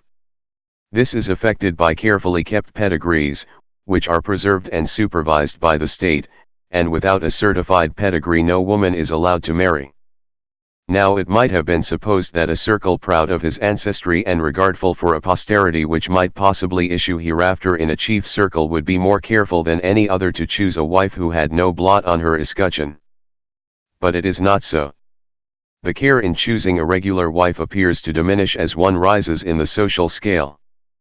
Nothing would induce an aspiring isosceles, who had hopes of generating an equilateral son, to take a wife who reckoned a single irregularity among her ancestors, a square or pentagon, who is confident that his family is steadily on the rise, does not inquire above the 500th generation. A hexagon or dodecagon is even more careless of the wife's pedigree, but a circle has been known deliberately to take a wife who has had an irregular great-grandfather, and all because of some slight superiority of luster, or because of the charms of a low voice which, with us, even more than you, is thought an excellent thing in woman. Such ill-judged marriages are, as might be expected, barren, if they do not result in positive irregularity or in diminution of sides, but none of these evils have hitherto proved sufficiently deterrent.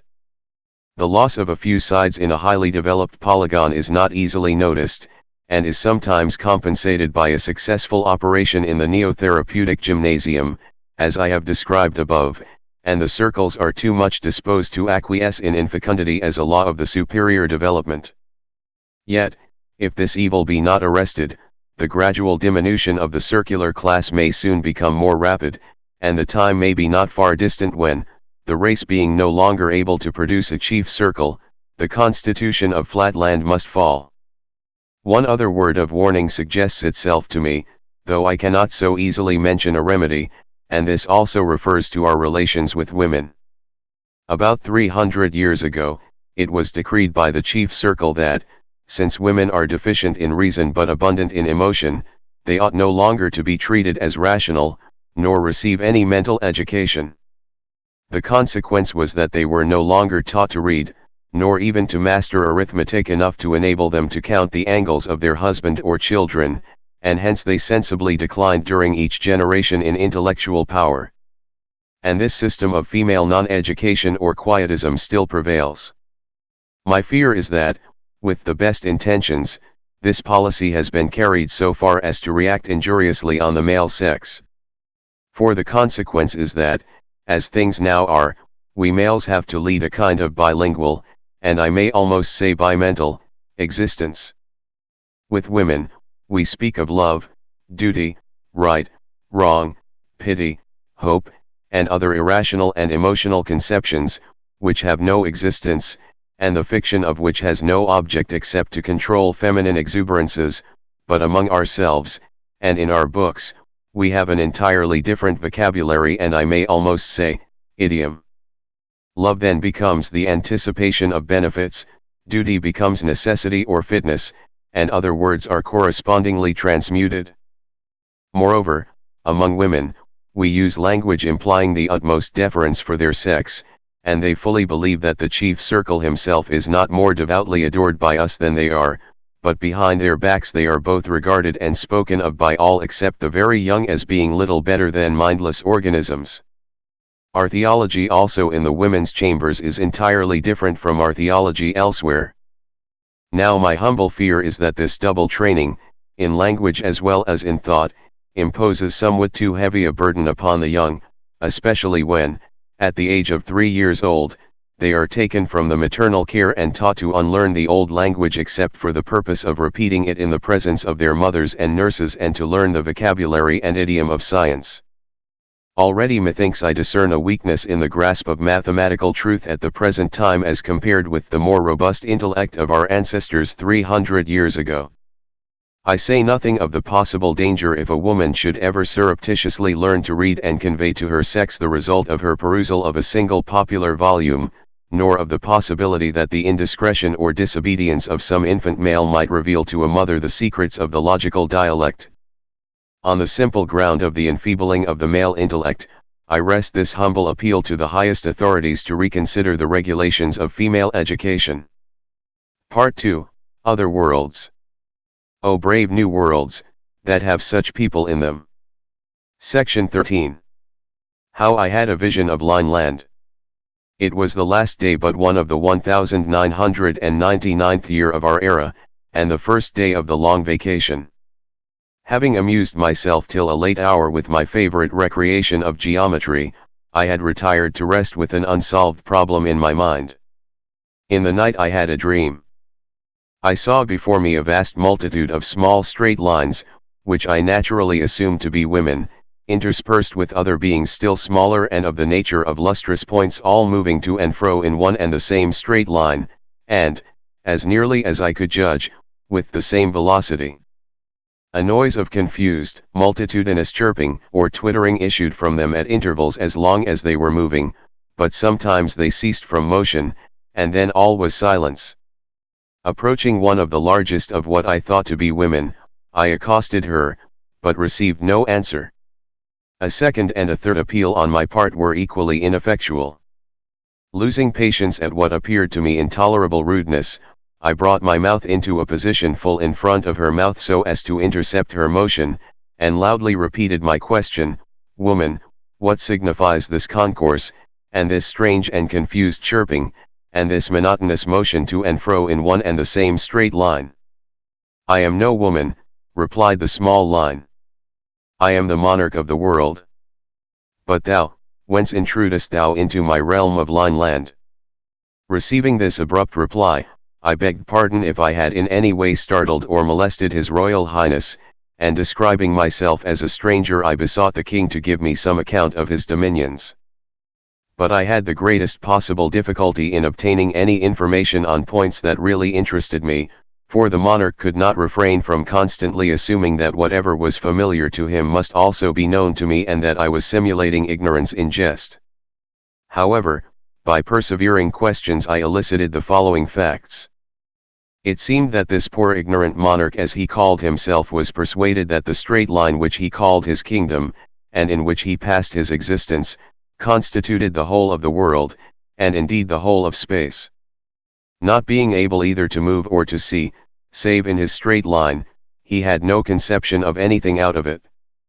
Though he had heard my voice when I first addressed him, the sounds had come to him in a manner so contrary to his experience that he had made no answer, seeing no man, as he expressed it, and hearing a voice as it were from my own intestines. Until the moment when I placed my mouth in his world, he had neither seen me, nor heard anything except confused sounds beating against what I called his side, but what he called his inside or stomach, nor had he even now the least conception of the region from which I had come.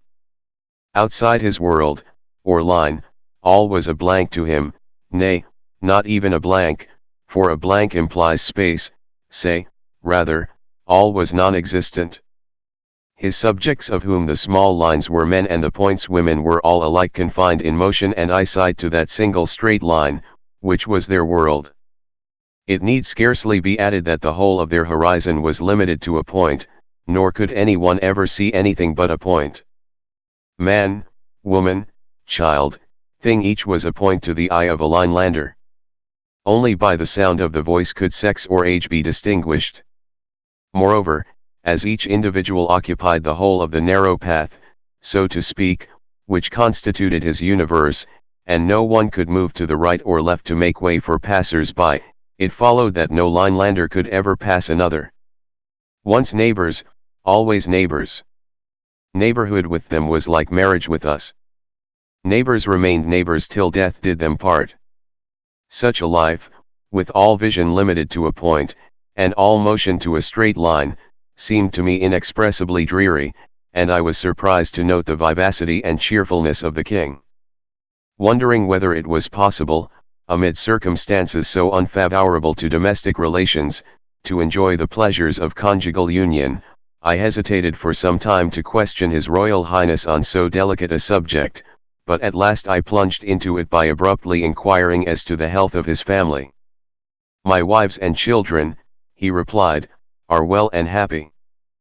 Staggered at this answer, for in the immediate proximity of the monarch, as I had noted in my dream before I entered Lineland, there were none but men, I ventured to reply, "Pardon me, but I cannot imagine how your Royal Highness can at any time either see or approach their Majesties, when there are at least half a dozen intervening individuals, whom you can neither see through, nor pass by. Is it possible that in Lineland proximity is not necessary for marriage and for the generation of children? How can you ask so absurd a question?" replied the monarch. "If it were indeed as you suggest, the universe would soon be depopulated. No, no, neighborhood is needless for the union of hearts, and the birth of children is too important a matter to have been allowed to depend upon such an accident as proximity. You cannot be ignorant of this. Yet since you are pleased to affect ignorance, I will instruct you as if you were the veriest baby in Lineland. Know, then, that marriages are consummated by means of the faculty of sound and the sense of hearing. You are of course aware that every man has two mouths or voices, as well as two eyes, a bass at one and a tenor at the other of his extremities. I should not mention this, but that I have been unable to distinguish your tenor in the course of our conversation." I replied that I had but one voice, and that I had not been aware that His Royal Highness had two. "That confirms my impression," said the king, "that you are not a man, but a feminine monstrosity with a bass voice, and an utterly uneducated ear. But to continue. Nature having herself ordained that every man should wed two wives, why two?" asked I. "You carry your affected simplicity too far," he cried. "How can there be a completely harmonious union without the combination of the four in one, viz. the bass and tenor of the man and the soprano and contralto of the two women? But supposing," said I, "that a man should prefer one wife or three?" "It is impossible," he said. "It is as inconceivable as that two and one should make five, or that the human eye should see a straight line." I would have interrupted him, but he proceeded as follows. "Once in the middle of each week a law of nature compels us to move to and fro with a rhythmic motion of more than usual violence, which continues for the time you would take to count 101. In the midst of this choral dance, At the 51st pulsation, the inhabitants of the universe pause in full career, and each individual sends forth his richest, fullest, sweetest strain. It is in this decisive moment that all our marriages are made. So exquisite is the adaptation of bass to treble, of tenor to contralto, that oftentimes the loved ones, though 20,000 leagues away, recognize at once the responsive note of their destined lover, and, penetrating the paltry obstacles of distance, love unites the three. The marriage in that instant consummated results in a threefold male and female offspring which takes its place in Lineland. What? Always threefold? Said I. Must one wife then always have twins? Bass-voiced monstrosity. Yes, replied the king. How else could the balance of the sexes be maintained, if two girls were not born for every boy? Would you ignore the very alphabet of nature? He ceased, speechless for fury, and some time elapsed before I could induce him to resume his narrative. You will not, of course, suppose that every bachelor among us finds his mates at the first wooing in this universal marriage chorus. On the contrary, the process is by most of us many times repeated. Few are the hearts whose happy lot it is at once to recognize in each other's voices the partner intended for them by Providence, and to fly into a reciprocal and perfectly harmonious embrace. With most of us the courtship is of long duration. The wooer's voices may perhaps accord with one of the future wives, but not with both, or not, at first, with either, or the soprano and contralto may not quite harmonize. In such cases nature has provided that every weekly chorus shall bring the three lovers into closer harmony. Each trial of voice, each fresh discovery of discord, almost imperceptibly induces the less perfect to modify his or her vocal utterance so as to approximate to the more perfect. And after many trials and many approximations, the result is at last achieved. There comes a day at last, when, while the wanted marriage chorus goes forth from universal Lineland, the three far-off lovers suddenly find themselves in exact harmony, and, before they are awake, the wedded triplet is wrapped vocally into a duplicate embrace, and nature rejoices over one more marriage and over three more births. Section 14. How I vainly tried to explain the nature of Flatland. Thinking that it was time to bring down the monarch from his raptures to the level of common sense, I determined to endeavor to open up to him some glimpses of the truth, that is to say of the nature of things in Flatland. So I began thus: how does your Royal Highness distinguish the shapes and positions of his subjects?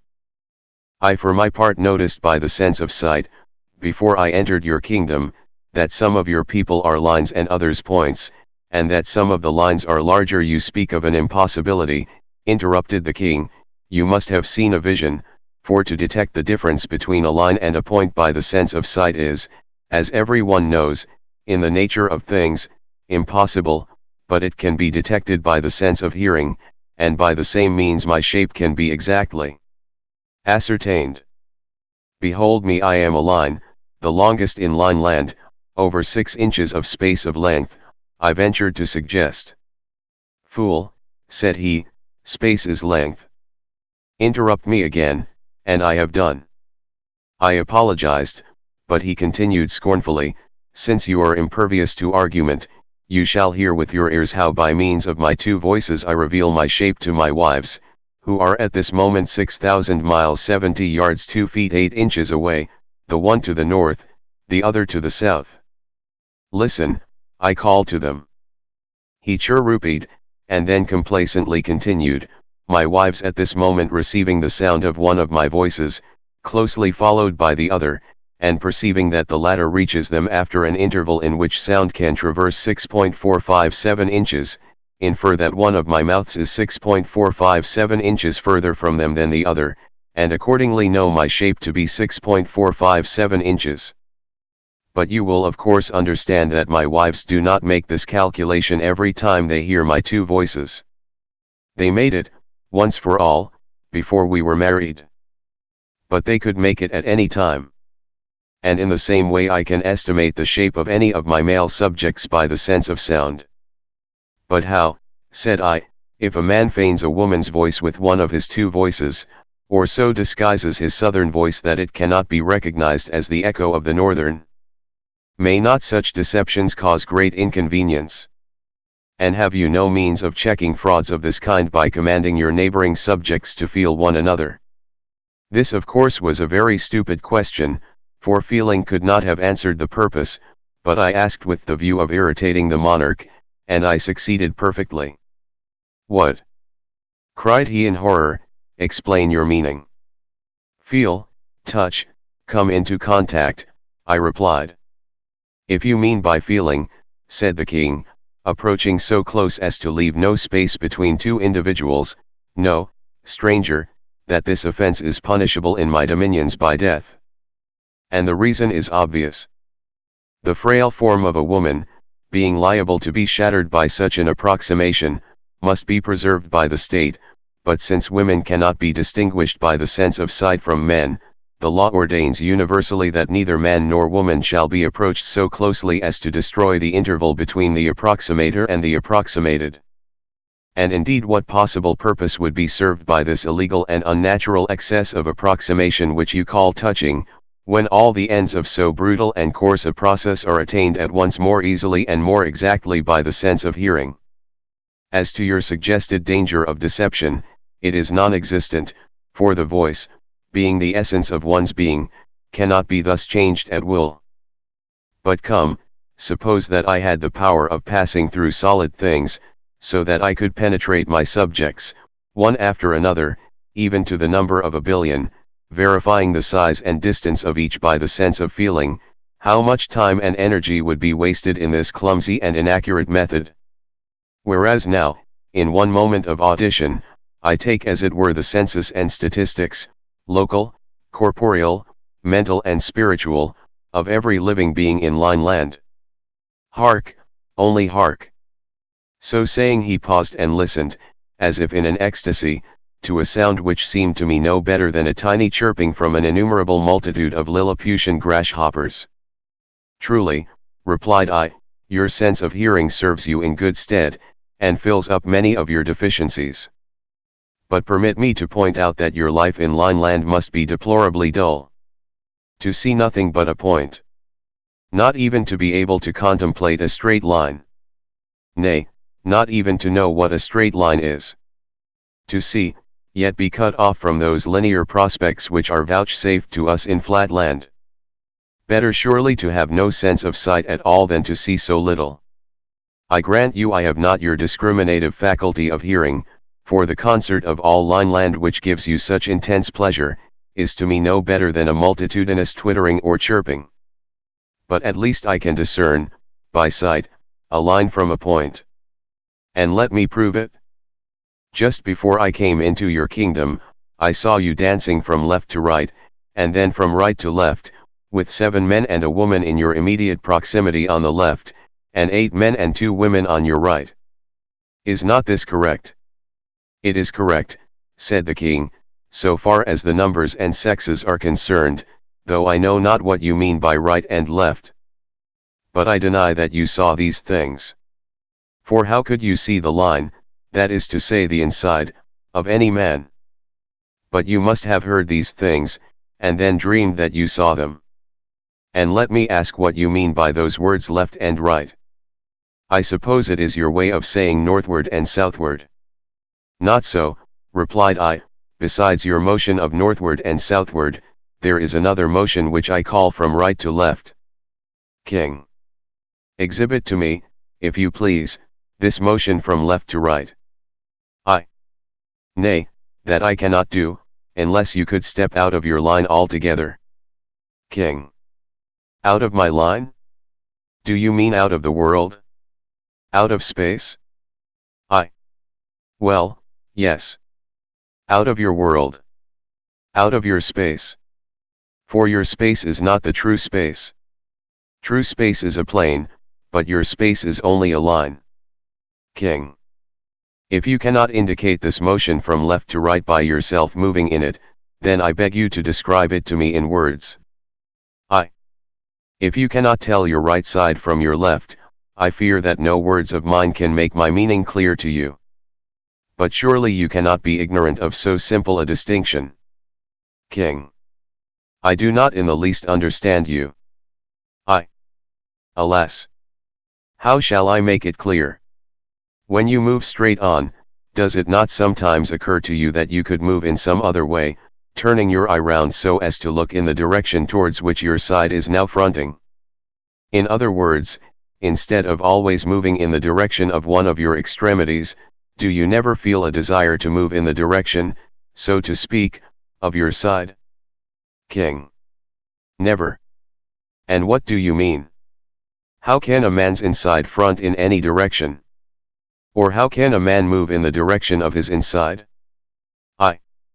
Well then, since words cannot explain the matter, I will try deeds, and will move gradually out of Lineland in the direction which I desire to indicate to you. At the word I began to move my body out of Lineland. As long as any part of me remained in his dominion and in his view, the king kept exclaiming, I see you still, you are not moving. But when I had at last moved myself out of his line, he cried in his shrillest voice, She is vanished, she is dead. I am not dead, replied I am simply out of Lineland, that is to say, out of the straight line which you call space, and in the true space, where I can see things as they are. And at this moment I can see your line, or side, or inside as you are pleased to call it, and I can see also the men and women on the north and south of you, whom I will now enumerate, describing their order, their size, and the interval between each. When I had done this at great length, I cried triumphantly, Does that at last convince you? And, with that, I once more entered Lineland, taking up the same position as before. But the monarch replied, If you were a man of sense though, as you appear to have only one voice, I have little doubt you are not a man but a woman, but, if you had a particle of sense, you would listen to reason. You ask me to believe that there is another line besides that which my senses indicate, and another motion besides that of which I am daily conscious. I, in return, ask you to describe in words or indicate by motion that other line of which you speak. Instead of moving, you merely exercise some magic art of vanishing and returning to sight, and instead of any lucid description of your new world, you simply tell me the numbers and sizes of some 40 of my retinue, facts known to any child in my capital. Can anything be more irrational or audacious? Acknowledge your folly or depart from my dominions. Furious at his perversity, and especially indignant that he professed to be ignorant of my sex, I retorted in no measured terms, besotted being. You think yourself the perfection of existence, while you are in reality the most imperfect and imbecile. You profess to see, whereas you can see nothing but a point. You plume yourself on inferring the existence of a straight line, but I can see straight lines, and infer the existence of angles, triangles, squares, pentagons, hexagons, and even circles. Why waste more words? Suffice it that I am the completion of your incomplete self. You are a line, but I am a line of lines, called in my country a square, and even I, infinitely superior though I am to you, am of little account among the great nobles of Flatland, whence I have come to visit you, in the hope of enlightening your ignorance. Hearing these words, the king advanced towards me with a menacing cry as if to pierce me through the diagonal, and in that same moment there arose from myriads of his subjects a multitudinous war cry, increasing in vehemence till at last methought it rivaled the roar of an army of 100,000 isosceles, and the artillery of 1,000 pentagons. Spellbound and motionless, I could neither speak nor move to avert the impending destruction, and still the noise grew louder, and the king came closer, when I awoke to find the breakfast bell recalling me to the realities of Flatland. Section 15. Concerning a stranger from Spaceland. From dreams I proceed to facts. It was the last day of the 1999th year of our era. The pattering of the rain had long ago announced nightfall, and I was sitting in the company of my wife, musing on the events of the past and the prospects of the coming year, the coming century, the coming millennium. Note, when I say sitting, of course I do not mean any change of attitude such as you in Spaceland signify by that word, for as we have no feet, we can no more sit nor stand, in your sense of the word, than one of your soles or flounders. Nevertheless, we perfectly well recognize the different mental states of volition implied in lying, sitting, and standing, which are to some extent indicated to a beholder by a slight increase of luster corresponding to the increase of volition. But on this, and 1,000 other kindred subjects, time forbids me to dwell. My 4 sons and 2 orphan grandchildren had retired to their several apartments, and my wife alone remained with me to see the old millennium out and the new one in. I was wrapped in thought, pondering in my mind some words that had casually issued from the mouth of my youngest grandson, a most promising young hexagon of unusual brilliancy and perfect angularity. His uncles and I had been giving him his usual practical lesson in sight recognition, turning ourselves upon our centers, now rapidly, now more slowly, and questioning him as to our positions, and his answers had been so satisfactory that I had been induced to reward him by giving him a few hints on arithmetic, as applied to geometry. Taking 9 squares, each an inch every way, I had put them together so as to make one large square, with a side of 3 inches, and I had hence proved to my little grandson that though it was impossible for us to see the inside of the square, yet we might ascertain the number of square inches in a square by simply squaring the number of inches in the side, and thus, said I, we know that 32, or 9, represents the number of square inches in a square whose side is 3 inches long. The little hexagon meditated on this a while and then said to me, "But you have been teaching me to raise numbers to the 3rd power, I suppose 33 must mean something in geometry, what does it mean?" "Nothing at all," replied I, "not at least in geometry, for geometry has only 2 dimensions." And then I began to shew the boy how a point by moving through a length of 3 inches makes a line of 3 inches, which may be represented by 3, and how a line of 3 inches, moving parallel to itself through a length of 3 inches, makes a square of 3 inches every way, which may be represented by 32. Upon this, my grandson, again returning to his former suggestion, took me up rather suddenly and exclaimed, "Well, then, if a point by moving 3 inches, makes a line of 3 inches represented by 3, and if a straight line of 3 inches, moving parallel to itself, makes a square of 3 inches every way, represented by 32, it must be that a square of 3 inches every way, moving somehow parallel to itself, but I don't see how, must make something else, but I don't see what, of 3 inches every way, and this must be represented by 33. "Go to bed," said I, a little ruffled by this interruption. "If you would talk less nonsense, you would remember more sense." So my grandson had disappeared in disgrace, and there I sat by my wife's side, endeavoring to form a retrospect of the year 1999 and of the possibilities of the year 2000, but not quite able to shake off the thoughts suggested by the prattle of my bright little hexagon. Only a few sands now remained in the half-hour glass. Rousing myself from my reverie, I turned the glass northward for the last time in the old millennium, and in the act, I exclaimed aloud, "The boy is a fool." Straightway I became conscious of a presence in the room, and a chilling breath thrilled through my very being. "He is no such thing," cried my wife, "and you are breaking the commandments in thus dishonoring your own grandson." But I took no notice of her. Looking round in every direction I could see nothing, yet still I felt a presence, and shivered as the cold whisper came again. I started up. "What is the matter?" said my wife. "There is no draught, what are you looking for?" "There is nothing." There was nothing, and I resumed my seat, again exclaiming, "The boy is a fool, I say, 33 can have no meaning in geometry." At once there came a distinctly audible reply, "The boy is not a fool, and 33 has an obvious geometrical meaning."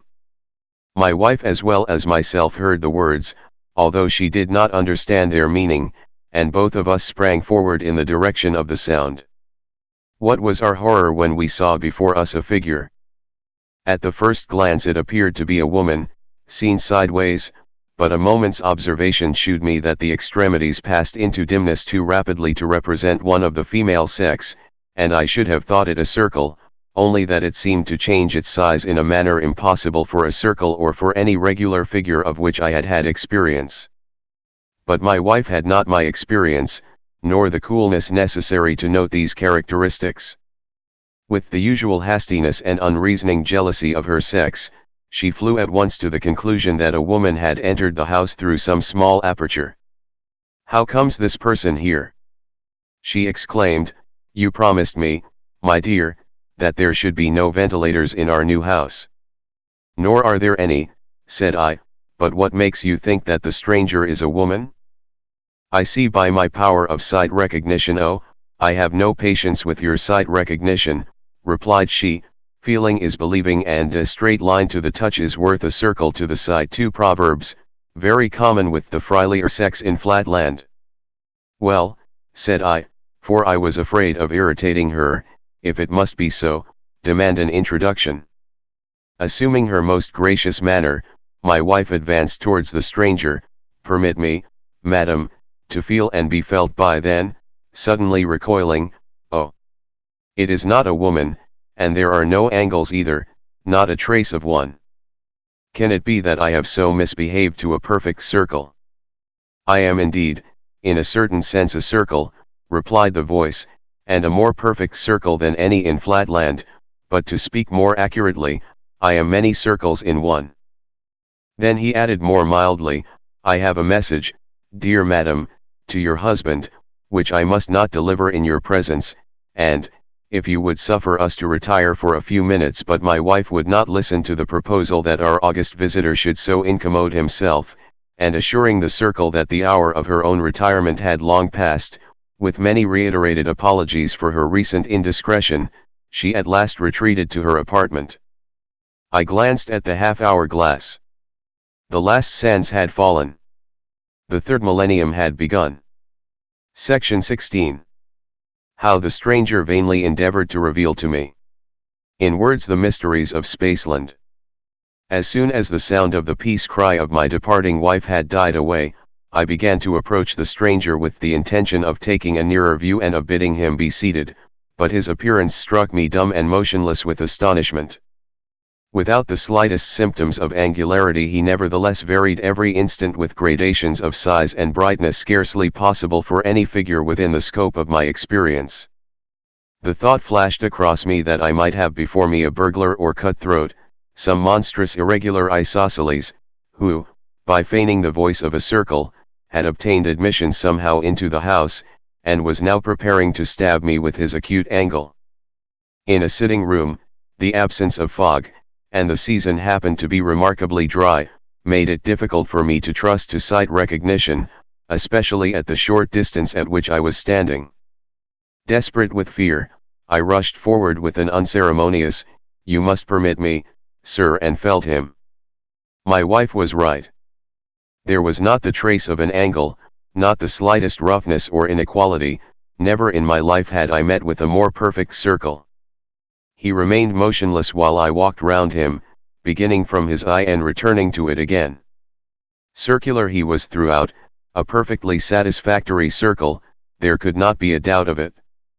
Then followed a dialogue, which I will endeavor to set down as near as I can recollect it, omitting only some of my profuse apologies, for I was covered with shame and humiliation that I, a square, should have been guilty of the impertinence of feeling a circle. It was commenced by the stranger with some impatience at the lengthiness of my introductory process.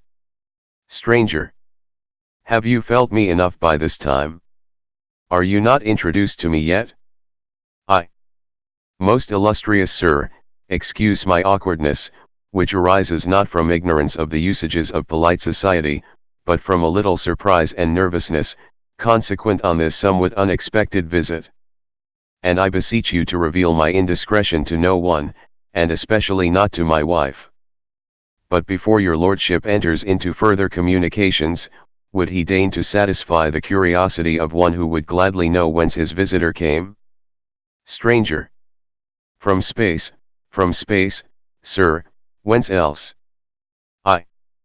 Pardon me, my lord, but is not your lordship already in space?" "Your lordship and his humble servant, even at this moment?" Stranger. Pooh! What do you know of space? Define space. I. Space, my lord, is height and breadth indefinitely prolonged. Stranger. Exactly, you see you do not even know what space is. You think it is of 2 dimensions only, but I have come to announce to you a third height, breadth, and length. I. Your lordship is pleased to be merry. We also speak of length and height, or breadth, and thickness, thus denoting 2 dimensions by 4 names. Stranger. But I mean not only 3 names, but 3 dimensions. I. Would your lordship indicate or explain to me in what direction is the 3rd dimension, unknown to me? Stranger. I came from it. It is up above and down below. I. My lord means seemingly that it is northward and southward. Stranger. I mean nothing of the kind. I mean a direction in which you cannot look, because you have no eye in your side. I. Pardon me, my lord, a moment's inspection will convince your lordship that I have a perfect luminary at the juncture of 2 of my sides. Stranger. Yes, but in order to see into space you ought to have an eye, not on your perimeter, but on your side, that is, on what you would probably call your inside, but we in Spaceland should call it your side. I. An eye in my inside. An eye in my stomach. Your lordship jests. Stranger. I am in no jesting humor. I tell you that I come from space, or, since you will not understand what space means, from the land of 3 dimensions whence I but lately looked down upon your plane which you call space forsooth. From that position of advantage I discerned all that you speak of as solid, by which you mean enclosed on 4 sides, your houses, your churches, your very chests and safes, yes even your insides and stomachs, all lying open and exposed to my view. I. Such assertions are easily made, my lord. Stranger. But not easily proved, you mean. But I mean to prove mine. When I descended here, I saw your 4 sons, the pentagons, each in his apartment, and your 2 grandsons the hexagons. I saw your youngest hexagon remain a while with you and then retire to his room, leaving you and your wife alone. I saw your isosceles servants, 3 in number, in the kitchen at supper, and the little page in the scullery. Then I came here, and how do you think I came? I. Through the roof, I suppose. Stranger. Not so. Your roof, as you know very well, has been recently repaired, and has no aperture by which even a woman could penetrate. I tell you I come from space. Are you not convinced by what I have told you of your children and household? I. Your lordship must be aware that such facts touching the belongings of his humble servant might be easily ascertained by anyone in the neighborhood possessing your lordship's ample means of obtaining information. Stranger. To himself. What must I do? Stay, one more argument suggests itself to me. When you see a straight line your wife, for example, how many dimensions do you attribute to her? I. Your lordship would treat me as if I were one of the vulgar who, being ignorant of mathematics, suppose that a woman is really a straight line, and only of 1 dimension. No, no, my lord, we squares are better advised, and are as well aware as your lordship that a woman, though popularly called a straight line, is, really and scientifically, a very thin parallelogram, possessing 2 dimensions, like the rest of us, viz., length and breadth, or thickness. Stranger. But the very fact that a line is visible implies that it possesses yet another dimension. I. My lord, I have just acknowledged that a woman is broad as well as long. We see her length, we infer her breadth, which, though very slight, is capable of measurement. Stranger. You do not understand me. I mean that when you see a woman, you ought besides inferring her breadth to see her length, and to see what we call her height, although that last dimension is infinitesimal in your country.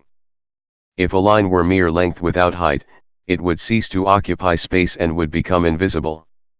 Surely you must recognize this? I must indeed confess that I do not in the least understand your lordship. When we in Flatland see a line, we see length and brightness. If the brightness disappears, the line is extinguished, and, as you say, ceases to occupy space. But am I to suppose that your lordship gives to brightness the title of a dimension, and that what we call bright you call high? Stranger. No, indeed. By height I mean a dimension like your length, only, with you, height is not so easily perceptible, being extremely small. My lord, your assertion is easily put to the test. You say I have a third dimension, which you call height. Now, dimension implies direction and measurement. Do but measure my height, or merely indicate to me the direction in which my height extends, and I will become your convert. Otherwise, your lordship's own understanding must hold me excused. Stranger. To himself. I can do neither. How shall I convince him? Surely a plain statement of facts followed by ocular demonstration ought to suffice. Now, sir, listen to me. You are living on a plain. What you style flatland is the vast level surface of what I may call a fluid, on, or in, the top of which you and your countrymen move about, without rising above it or falling below it. I am not a plain figure, but a solid. You call me a circle, but in reality I am not a circle, but an infinite number of circles, of size varying from a point to a circle of 13 inches in diameter, one placed on the top of the other. When I cut through your plane as I am now doing, I make in your plane a section which you, very rightly, call a circle. For even a sphere, which is my proper name in my own country, if he manifest himself at all to an inhabitant of Flatland, must needs manifest himself as a circle. Do you not remember, for I, who see all things, discerned last night the phantasmal vision of Lineland written upon your brain? Do you not remember, I say, how, when you entered the realm of Lineland, you were compelled to manifest yourself to the king, not as a square, but as a line, because that linear realm had not dimensions enough to represent the whole of you, but only a slice or section of you. In precisely the same way, your country of 2 dimensions is not spacious enough to represent me, a being of 3, but can only exhibit a slice or section of me, which is what you call a circle. The diminished brightness of your eye indicates incredulity. But now prepare to receive proof positive of the truth of my assertions. You cannot indeed see more than one of my sections, or circles, at a time, for you have no power to raise your eye out of the plane of Flatland, but you can at least see that, as I rise in space, so my sections become smaller. See now, I will rise, and the effect upon your eye will be that my circle will become smaller and smaller till it dwindles to a point and finally vanishes. There was no rising that I could see, but he diminished and finally vanished. I winked once or twice to make sure that I was not dreaming. But it was no dream. For from the depths of nowhere came forth a hollow voice close to my heart. It seemed, am I quite gone? Are you convinced now? Well, now I will gradually return to Flatland, and you shall see my section become larger and larger.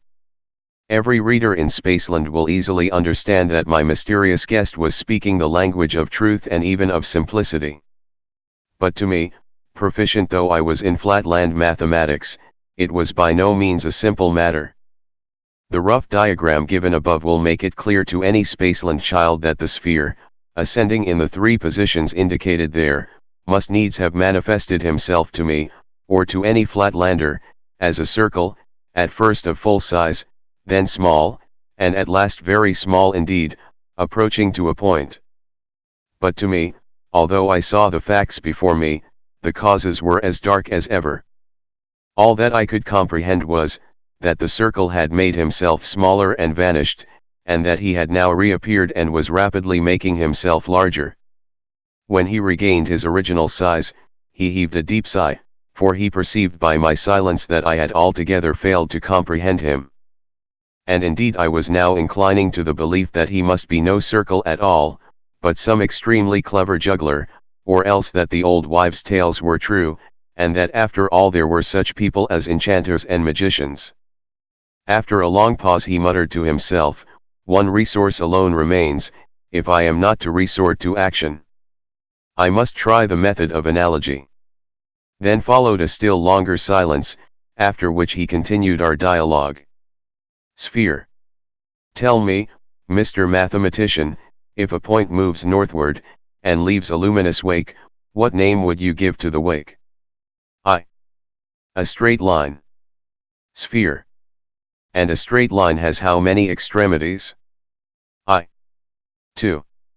Sphere. Now conceive the northward straight line moving parallel to itself, east and west, so that every point in it leaves behind it the wake of a straight line. What name will you give to the figure thereby formed? We will suppose that it moves through a distance equal to the original straight line. What name, I say? I. A square. Sphere. And how many sides has a square? How many angles? I.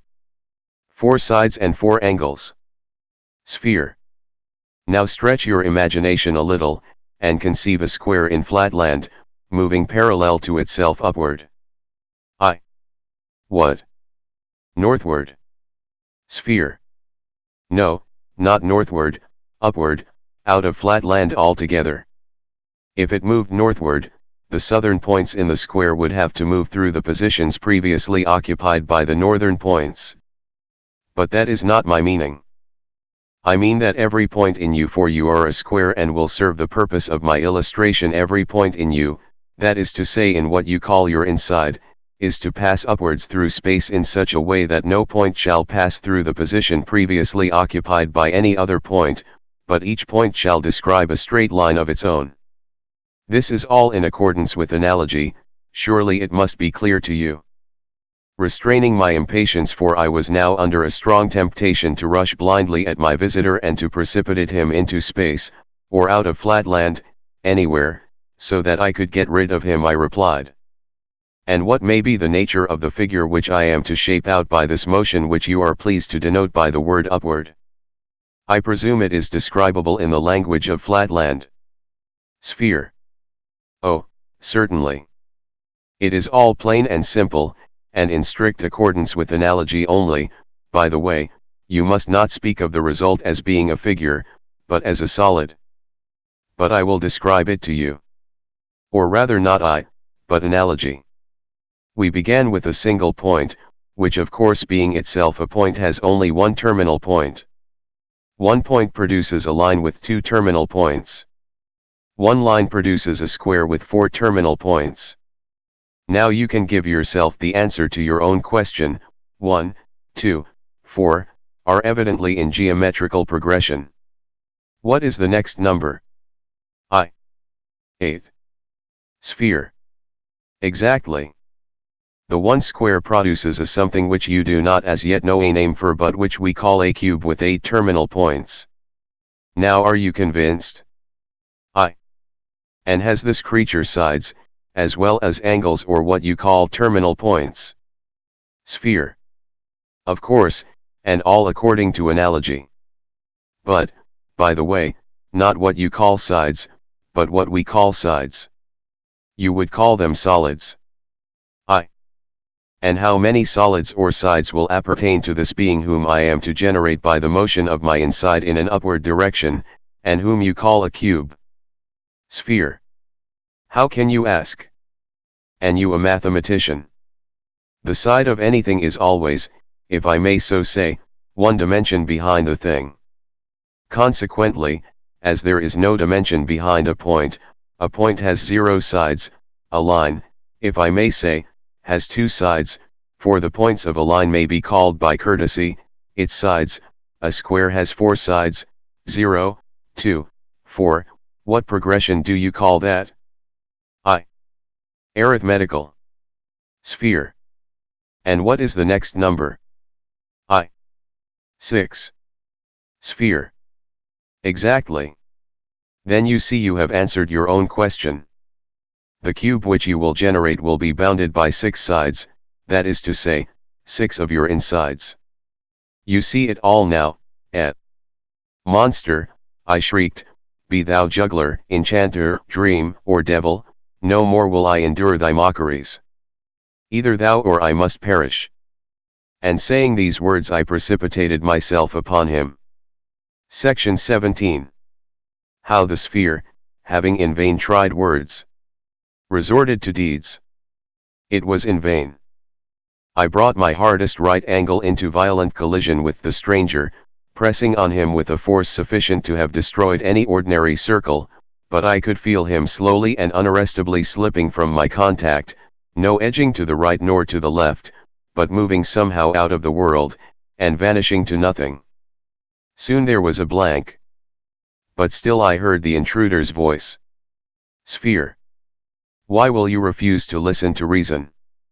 I had hoped to find in you as being a man of sense and an accomplished mathematician a fit apostle for the gospel of the three dimensions, which I am allowed to preach once only in 1,000 years, but now I know not how to convince you. Stay, I have it. Deeds, and not words, shall proclaim the truth. Listen, my friend. I have told you I can see from my position in space the inside of all things that you consider closed. For example, I see in yonder cupboard near which you are standing, several of what you call boxes, but like everything else in Flatland, they have no tops nor bottoms, full of money. I see also 2 tablets of accounts. I am about to descend into that cupboard and to bring you one of those tablets. I saw you lock the cupboard half an hour ago, and I know you have the key in your possession. But I descend from space, the doors, you see, remain unmoved. Now I am in the cupboard and am taking the tablet. Now I have it. Now I ascend with it. I rushed to the closet and dashed the door open. One of the tablets was gone. With a mocking laugh, the stranger appeared in the other corner of the room, and at the same time the tablet appeared upon the floor. I took it up. There could be no doubt it was the missing tablet. I groaned with horror, doubting whether I was not out of my senses, but the stranger continued, surely you must now see that my explanation, and no other, suits the phenomena. What you call solid things are really superficial, what you call space is really nothing but a great plain. I am in space, and look down upon the insides of the things of which you only see the outsides. You could leave this plane yourself, if you could but summon up the necessary volition. A slight upward or downward motion would enable you to see all that I can see. The higher I mount, and the further I go from your plane, the more I can see, though of course I see it on a smaller scale. For example, I am ascending, now I can see your neighbor the hexagon and his family in their several apartments, now I see the inside of the theater, 10 doors off, from which the audience is only just departing, and on the other side a circle in his study, sitting at his books. Now I shall come back to you. And, as a crowning proof, what do you say to my giving you a touch, just the least touch, in your stomach? It will not seriously injure you, and the slight pain you may suffer cannot be compared with the mental benefit you will receive. Before I could utter a word of remonstrance, I felt a shooting pain in my inside, and a demoniacal laugh seemed to issue from within me. A moment afterwards the sharp agony had ceased, leaving nothing but a dull ache behind, and the stranger began to reappear, saying, as he gradually increased in size, "There, I have not hurt you much, have I? If you are not convinced now, I don't know what will convince you. What say you?" My resolution was taken. It seemed intolerable that I should endure existence subject to the arbitrary visitations of a magician who could thus play tricks with one's very stomach. If only I could in any way manage to pin him against the wall till help came. Once more I dashed my hardest angle against him, at the same time alarming the whole household by my cries for aid. I believe, at the moment of my onset, the stranger had sunk below our plane, and really found difficulty in rising. In any case he remained motionless, while I, hearing, as I thought, the sound of some help approaching, pressed against him with redoubled vigor, and continued to shout for assistance.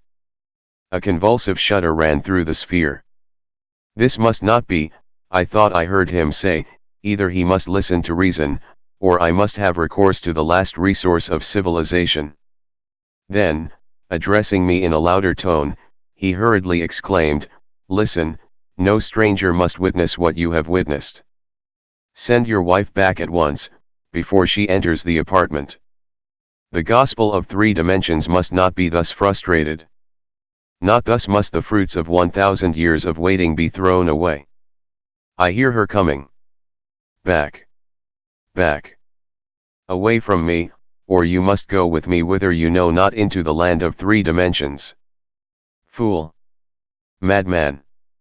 Irregular!"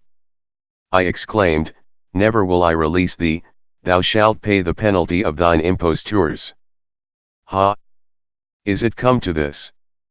thundered the stranger, "then meet your fate, out of your plane you go. Once, twice, thrice. 'Tis done." Section 18. How I came to Spaceland, and what I saw there. An unspeakable horror seized me. There was a darkness, then a dizzy, sickening sensation of sight that was not like seeing. I saw a line that was no line, space that was not space. I was myself, and not myself. When I could find voice, I shrieked aloud in agony, "Either this is madness or it is hell." "It is neither," calmly replied the voice of the sphere, "it is knowledge, it is 3 dimensions. Open your eye once again and try to look steadily." I looked, and, behold, a new world. There stood before me, visibly incorporate, all that I had before inferred, conjectured, dreamed, of perfect circular beauty. What seemed the center of the stranger's form lay open to my view, yet I could see no heart, nor lungs, nor arteries, only a beautiful harmonious something for which I had no words, but you, my readers in Spaceland, would call it the surface of the sphere. Prostrating myself mentally before my guide, I cried, "How is it, O divine ideal of consummate loveliness and wisdom, that I see thy inside, and yet cannot discern thy heart, thy lungs, thy arteries, thy liver? What you think you see not," he replied. "It is not given to you, nor to any other being, to behold my internal parts. I am of a different order of beings from those in Flatland. Were I a circle, you could discern my intestines, but I am a being, composed, as I told you before, of many circles, the many in the one, called in this country a sphere. And, just as the outside of a cube is a square, so the outside of a sphere presents the appearance of a circle."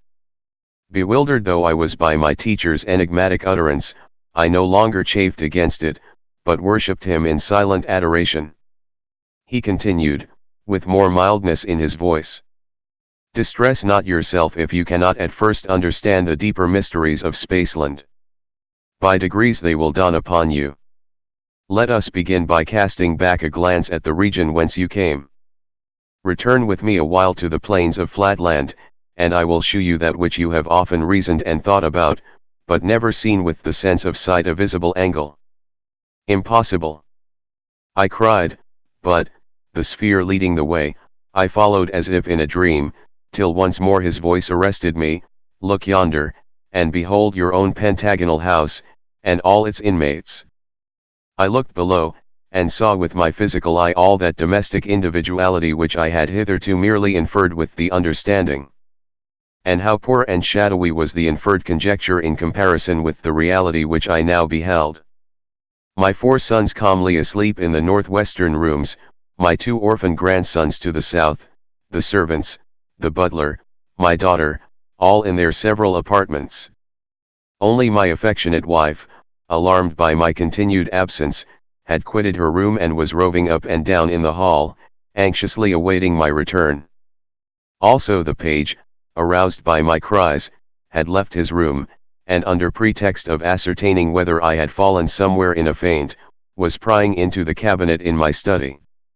All this I could now see, not merely infer, and as we came nearer and nearer, I could discern even the contents of my cabinet, and the 2 chests of gold, and the tablets of which the sphere had made mention. Touched by my wife's distress, I would have sprung downward to reassure her, but I found myself incapable of motion. "Trouble not yourself about your wife," said my guide, she will not be long left in anxiety. Meantime, let us take a survey of Flatland. Once more I felt myself rising through space. It was even as the sphere had said. The further we receded from the object we beheld, the larger became the field of vision. My native city, with the interior of every house and every creature therein, lay open to my view in miniature. We mounted higher, and lo, the secrets of the earth, the depths of mines and inmost caverns of the hills, were bared before me. Awestruck at the sight of the mysteries of the earth, thus unveiled before my unworthy eye, I said to my companion, Behold, I am become as a god. For the wise men in our country say that to see all things, or as they express it, omnividence, is the attribute of God alone. There was something of scorn in the voice of my teacher as he made answer, Is it so indeed? Then the very pickpockets and cutthroats of my country are to be worshipped by your wise men as being gods, for there is not one of them that does not see as much as you see now. But trust me, your wise men are wrong. Then is omnividence the attribute of others besides gods? Sphere. I do not know. But, if a pickpocket or a cutthroat of our country can see everything that is in your country, surely that is no reason why the pickpocket or cutthroat should be accepted by you as a god. This omnividence, as you call it, it is not a common word in Spaceland. Does it make you more just, more merciful, less selfish, more loving? Not in the least. Then how does it make you more divine? More merciful, more loving. But these are the qualities of women. And we know that a circle is a higher being than a straight line, in so far as knowledge and wisdom are more to be esteemed than mere affection. Sphere. It is not for me to classify human faculties according to merit. Yet many of the best and wisest in Spaceland think more of the affections than of the understanding, more of your despised straight lines than of your bellied circles. But enough of this. Look yonder. Do you know that building? I looked, and afar off I saw an immense polygonal structure, in which I recognized the General Assembly Hall of the States of Flatland, surrounded by dense lines of pentagonal buildings at right angles to each other, which I knew to be streets, and I perceived that I was approaching the great metropolis. Here we descend, said my guide. It was now morning, the first hour of the first day of the 2000th year of our era. Acting, as was their wont, in strict accordance with precedent, the highest circles of the realm were meeting in solemn conclave, as they had met on the first hour of the first day of the year 1000, and also on the first hour of the first day of the year 0. The minutes of the previous meetings were now read by one whom I at once recognized as my brother, a perfectly symmetrical square, and the chief clerk of the High Council. It was found recorded on each occasion that, whereas the states had been troubled by divers ill-intentioned persons pretending to have received revelations from another world, and professing to produce demonstrations whereby they had instigated to frenzy both themselves and others, it had been for this cause unanimously resolved by the Grand Council that on the first day of each millenary, special injunctions be sent to the prefects in the several districts of Flatland, to make strict search for such misguided persons, and without formality of mathematical examination, to destroy all such as were isosceles of any degree, to scourge and imprison any regular triangle, to cause any square or pentagon to be sent to the district asylum, and to arrest any one of higher rank, sending him straightway to the capital to be examined and judged by the council. You hear your fate, said the sphere to me, while the council was passing for the third time the formal resolution. Death or imprisonment awaits the apostle of the gospel of three dimensions. Not so, replied I, the matter is now so clear to me, the nature of real space so palpable, that methinks I could make a child understand it. Permit me but to descend at this moment and enlighten them. Not yet, said my guide, the time will come for that. Meantime I must perform my mission. Stay thou there in thy place. Saying these words, he leaped with great dexterity into the sea, if I may so call it, of Flatland, right in the midst of the ring of councillors. I come, cried he, to proclaim that there is a land of 3 dimensions. I could see many of the younger counselors start back in manifest horror, as the sphere's circular section widened before them. But on a sign from the presiding circle, who shewed not the slightest alarm or surprise, 6 isosceles of a low type from 6 different quarters rushed upon the sphere. "We have him," they cried. "No, yes, we have him still. He's going. He's gone." "My lords," said the president to the junior circles of the council, "there is not the slightest need for surprise. The secret archives, to which I alone have access, tell me that a similar occurrence happened on the last 2 millennial commencements. You will, of course, say nothing of these trifles outside the cabinet." Raising his voice, he now summoned the guards. "Arrest the policemen, gag them. You know your duty." After he had consigned to their fate the wretched policemen, ill-fated and unwilling witnesses of a state secret which they were not to be permitted to reveal, he again addressed the councillors. "My lords, the business of the council being concluded, I have only to wish you a happy new year." Before departing, he expressed, at some length, to the clerk, "My excellent but most unfortunate brother, his sincere regret that, in accordance with precedent and for the sake of secrecy, he must condemn him to perpetual imprisonment, but added his satisfaction that, unless some mention were made by him of that day's incident, his life would be spared." Section 19. How, though the sphere shewed me other mysteries of Spaceland, I still desired more, and what came of it? When I saw my poor brother led away to imprisonment, I attempted to leap down into the council chamber, desiring to intercede on his behalf, or at least bid him farewell. But I found that I had no motion of my own. I absolutely depended on the volition of my guide, who said in gloomy tones, "Heed not thy brother, haply thou shalt have ample time hereafter to condole with him. Follow me." Once more we ascended into space. "Hitherto," said the sphere, "I have shown you naught save plane figures and their interiors. Now I must introduce you to solids, and reveal to you the plan upon which they are constructed. Behold this multitude of movable square cards. See, I put one on another, not, as you supposed, northward of the other, but on the other. Now a second, now a third. See, I am building up a solid by a multitude of squares parallel to one another. Now the solid is complete, being as high as it is long and broad, and we call it a cube." "Pardon me, my lord," replied I, "but to my eye the appearance is as of an irregular figure whose inside is laid open to the view. In other words, methinks I see no solid, but a plane such as we infer in Flatland, only of an irregularity which betokens some monstrous criminal, so that the very sight of it is painful to my eyes." "True," said the sphere, "it appears to you a plane, because you are not accustomed to light and shade and perspective, just as in Flatland a hexagon would appear a straight line to one who has not the art of sight recognition. But in reality it is a solid, as you shall learn by the sense of feeling." He then introduced me to the cube, and I found that this marvelous being was indeed no plane, but a solid, and that he was endowed with 6 plane sides and 8 terminal points called solid angles, and I remembered the saying of the sphere that just such a creature as this would be formed by a square moving, in space, parallel to himself, and I rejoiced to think that so insignificant a creature as I could in some sense be called the progenitor of so illustrious an offspring. But still I could not fully understand the meaning of what my teacher had told me concerning light and shade and perspective, and I did not hesitate to put my difficulties before him.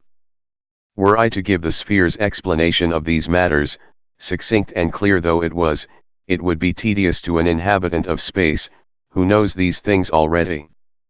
Suffice it, that by his lucid statements, and by changing the position of objects and lights, and by allowing me to feel the several objects and even his own sacred person, he at last made all things clear to me, so that I could now readily distinguish between a circle and a sphere, a plane figure and a solid.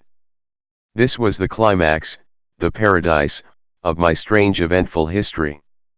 Henceforth I have to relate the story of my miserable fall, most miserable, yet surely most undeserved. For why should the thirst for knowledge be aroused, only to be disappointed and punished? My volition shrinks from the painful task of recalling my humiliation, yet, like a second Prometheus, I will endure this and worse, if by any means I may arouse in the interiors of plain and solid humanity a spirit of rebellion against the conceit which would limit our dimensions to 2 or 3 or any number short of infinity. Away then with all personal considerations. Let me continue to the end, as I began, without further digressions or anticipations, pursuing the plain path of dispassionate history. The exact facts, the exact words, and they are burnt in upon my brain, shall be set down without alteration of an iota, and let my readers judge between me and destiny.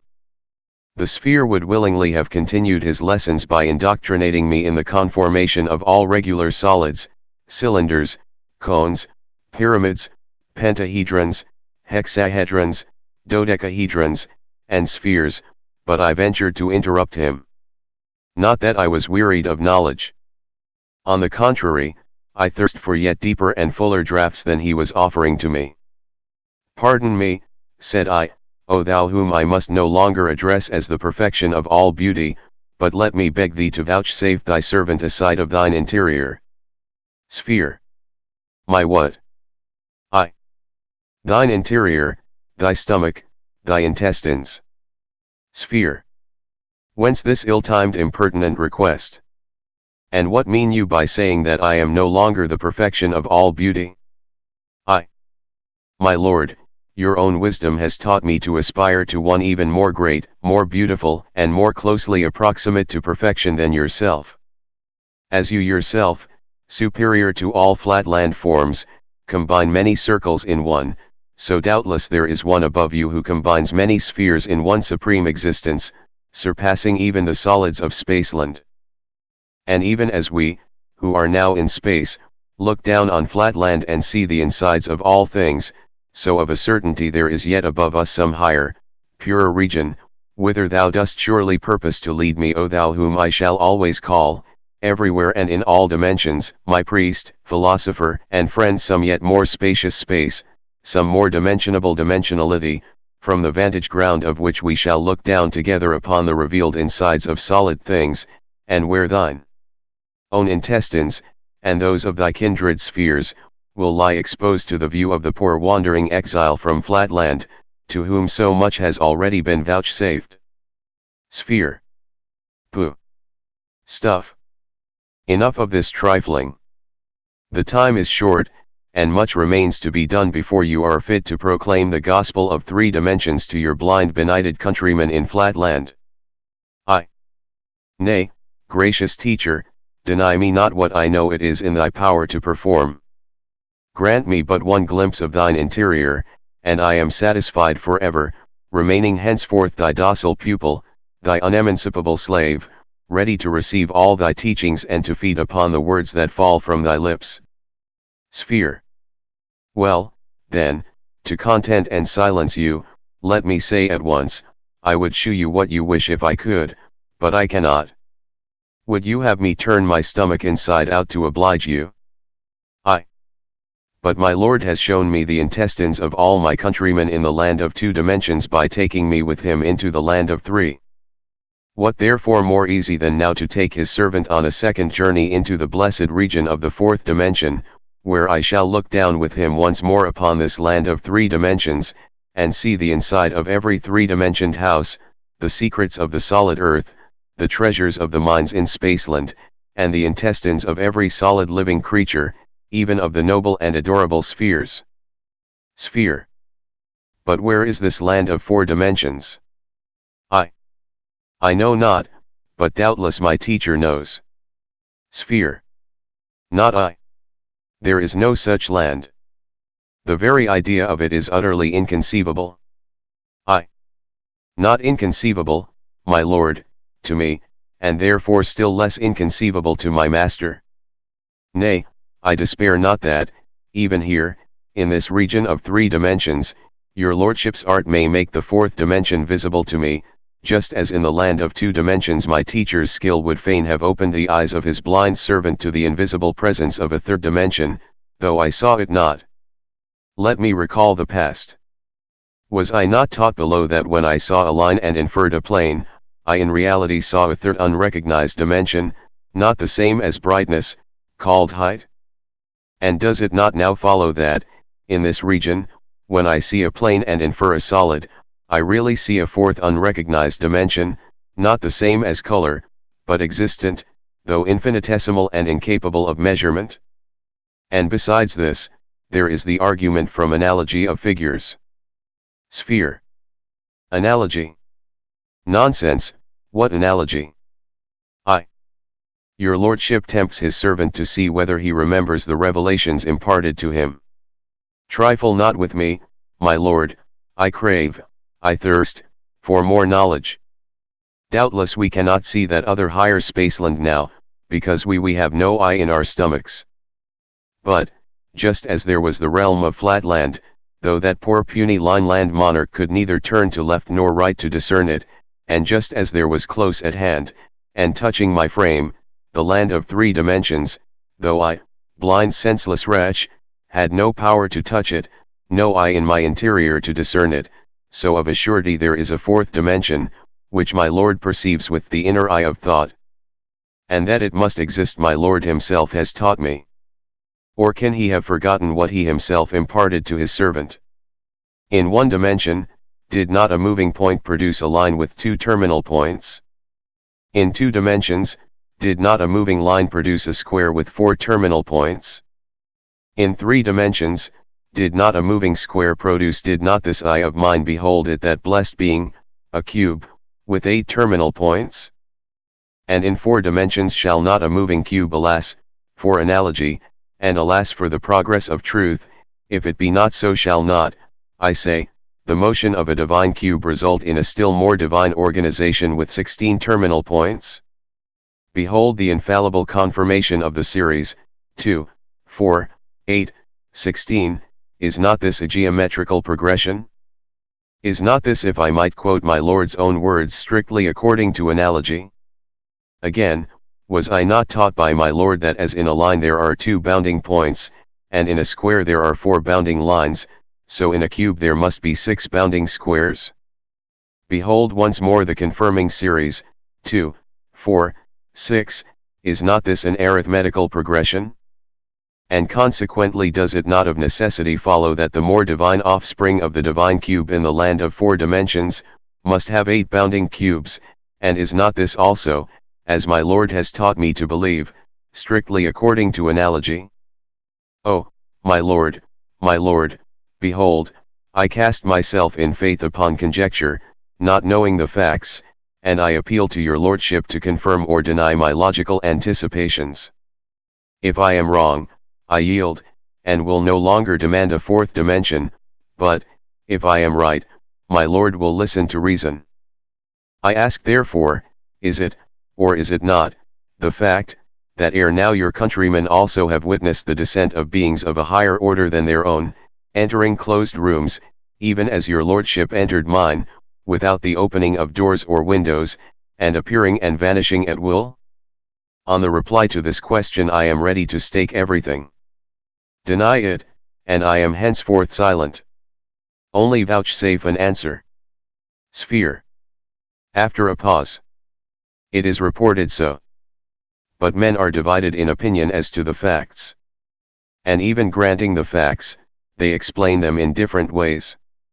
And in any case, however great may be the number of different explanations, no one has adopted or suggested the theory of a 4th dimension. Therefore, pray have done with this trifling, and let us return to business. I was certain of it. I was certain that my anticipations would be fulfilled. And now have patience with me and answer me yet one more question, best of teachers. Those who have thus appeared no one knows whence and have returned no one knows whither, have they also contracted their sections and vanished somehow into that more spacious space, whither I now entreat you to conduct me? Sphere, moodily. They have vanished, certainly, if they ever appeared.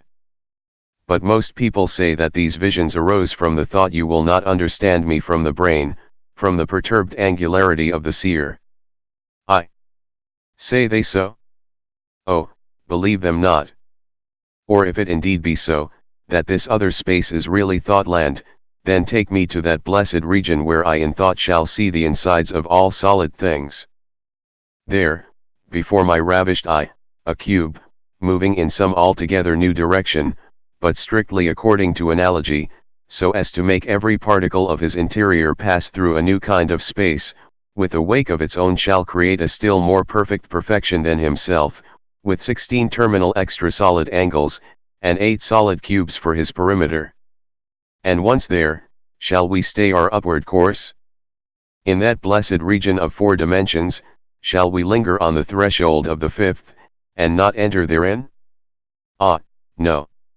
Let us rather resolve that our ambition shall soar with our corporal ascent. Then, yielding to our intellectual onset, the gates of the 6th dimension shall fly open, after that a 7th, and then an 8th. How long I should have continued I know not. In vain did the sphere, in his voice of thunder, reiterate his command of silence, and threaten me with the direst penalties if I persisted. Nothing could stem the flood of my ecstatic aspirations. Perhaps I was to blame, but indeed I was intoxicated with the recent draughts of truth to which he himself had introduced me. However, the end was not long in coming. My words were cut short by a crash outside, and a simultaneous crash inside me, which impelled me through space with a velocity that precluded speech. Down. Down. Down. I was rapidly descending, and I knew that return to Flatland was my doom. One glimpse, one last and never to be forgotten glimpse I had of that dull level wilderness which was now to become my universe again spread out before my eye. Then a darkness. Then a final, all-consummating thunder peal, and, when I came to myself, I was once more a common creeping square, in my study at home, listening to the peace cry of my approaching wife. Section 20. How the sphere encouraged me in a vision. Although I had less than a minute for reflection, I felt, by a kind of instinct, that I must conceal my experiences from my wife. Not that I apprehended, at the moment, any danger from her divulging my secret, but I knew that to any woman in Flatland the narrative of my adventures must needs be unintelligible. So I endeavored to reassure her by some story, invented for the occasion, that I had accidentally fallen through the trapdoor of the cellar, and had there lain stunned. The southward attraction in our country is so slight that even to a woman my tale necessarily appeared extraordinary and well nigh incredible, but my wife, whose good sense far exceeds that of the average of her sex, and who perceived that I was unusually excited, did not argue with me on the subject, but insisted that I was ill and required repose. I was glad of an excuse for retiring to my chamber to think quietly over what had happened. When I was at last by myself, a drowsy sensation fell on me, but before my eyes closed I endeavored to reproduce the 3rd dimension, and especially the process by which a cube is constructed through the motion of a square. It was not so clear as I could have wished, but I remembered that it must be upward, and yet not northward, and I determined steadfastly to retain these words as the clue which, if firmly grasped, could not fail to guide me to the solution. So mechanically repeating, like a charm, the words, upward, yet not northward, I fell into a sound refreshing sleep. During my slumber I had a dream. I thought I was once more by the side of the sphere, whose lustrous hue betokened that he had exchanged his wrath against me for perfect placability. We were moving together towards a bright but infinitesimally small point, to which my master directed my attention. As we approached, methought there issued from it a slight humming noise as from one of your Spaceland blue bottles, only less resonant by far, so slight indeed that even in the perfect stillness of the vacuum through which we soared, the sound reached not our ears till we checked our flight at a distance from it of something under 20 human diagonals. Look yonder, said my guide, in Flatland thou hast lived, of Lineland thou hast received a vision, thou hast soared with me to the heights of Spaceland, now, in order to complete the range of thy experience, I conduct thee downward to the lowest depth of existence, even to the realm of Pointland, the abyss of no dimensions. Behold yon miserable creature. That point is a being like ourselves, but confined to the non-dimensional gulf. He is himself his own world, his own universe. Of any other than himself he can form no conception. He knows not length, nor breadth, nor height, for he has had no experience of them. He has no cognizance even of the number two, nor has he a thought of plurality, for he is himself his one and all, being really nothing. Yet mark his perfect self-contentment, and hence learn this lesson, that to be self-contented is to be vile and ignorant, and that to aspire is better than to be blindly and impotently happy. Now listen. He ceased, and there arose from the little buzzing creature a tiny, low, monotonous, but distinct tinkling, as from one of your Spaceland phonographs, from which I caught these words, infinite beatitude of existence. It is, and there is none else beside it. What, said I, does the puny creature mean by it? He means himself, said the sphere. Have you not noticed before now, that babies and babyish people who cannot distinguish themselves from the world, speak of themselves in the third person? But hush. It fills all space, continued the little soliloquizing creature, and what it fills, it is. What it thinks, that it utters, and what it utters, that it hears, and it itself is thinker, utterer, hearer, thought, word, audition. It is the one, and yet the all in all. The happiness of being. Can you not startle the little thing out of its complacency? Said I. Tell it what it really is, as you told me, reveal to it the narrow limitations of Pointland, and lead it up to something higher. That is no easy task, said my master. Try you. Hereon, raising my voice to the uttermost, I addressed the point as follows. Silence, silence, contemptible creature. You call yourself the all in all, but you are the nothing. Your so-called universe is a mere speck in a line, and a line is a mere shadow as compared with hush, hush, you have said enough, interrupted the sphere. Now listen, and mark the effect of your harangue on the king of Pointland. The luster of the monarch, who beamed more brightly than ever upon hearing my words, shewed clearly that he retained his complacency, and I had hardly ceased when he took up his strain again. The joy of thought. What can it not achieve by thinking? Its own thought coming to itself, suggestive of its disparagement, thereby to enhance its happiness. Sweet rebellion stirred up to result in triumph. The divine creative power of the all-in-one. The joy of being. You see, said my teacher, how little your words have done. So far as the monarch understands them at all, he accepts them as his own, for he cannot conceive of any other except himself, and plumes himself upon the variety of its thought as an instance of creative power. Let us leave this god of Pointland to the ignorant fruition of his omnipresence and omniscience. Nothing that you or I can do can rescue him from his self-satisfaction. After this, as we floated gently back to Flatland, I could hear the mild voice of my companion pointing the moral of my vision, and stimulating me to aspire, and to teach others to aspire. He had been angered at first, he confessed, by my ambition to soar to dimensions above the third, but, since then, he had received fresh insight, and he was not too proud to acknowledge his error to a pupil. Then he proceeded to initiate me into mysteries yet higher than those I had witnessed, shewing me how to construct extra solids by the motion of solids, and double extra solids by the motion of extra solids, and all strictly according to analogy, all by methods so simple, so easy, as to be patent even to the female sex. Section 21. How I tried to teach the theory of three dimensions to my grandson, and with what success. I awoke rejoicing, and began to reflect on the glorious career before me. I would go forth, methought, at once, and evangelize the whole of Flatland. Even to women and soldiers should the gospel of three dimensions be proclaimed. I would begin with my wife.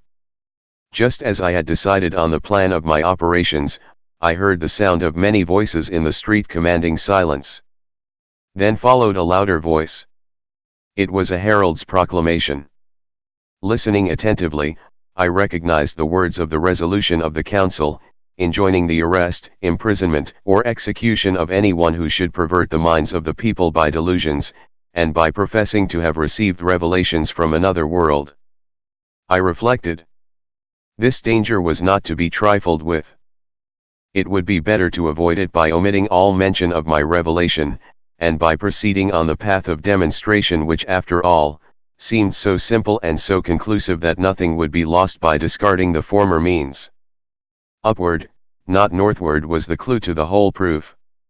It had seemed to me fairly clear before I fell asleep, and when I first awoke, fresh from my dream, it had appeared as patent as arithmetic, but somehow it did not seem to me quite so obvious now. Though my wife entered the room opportunely just at that moment, I decided, after we had exchanged a few words of commonplace conversation, not to begin with her.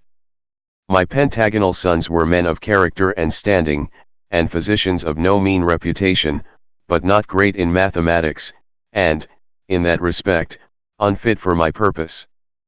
But it occurred to me that a young and docile hexagon, with a mathematical turn, would be a most suitable pupil.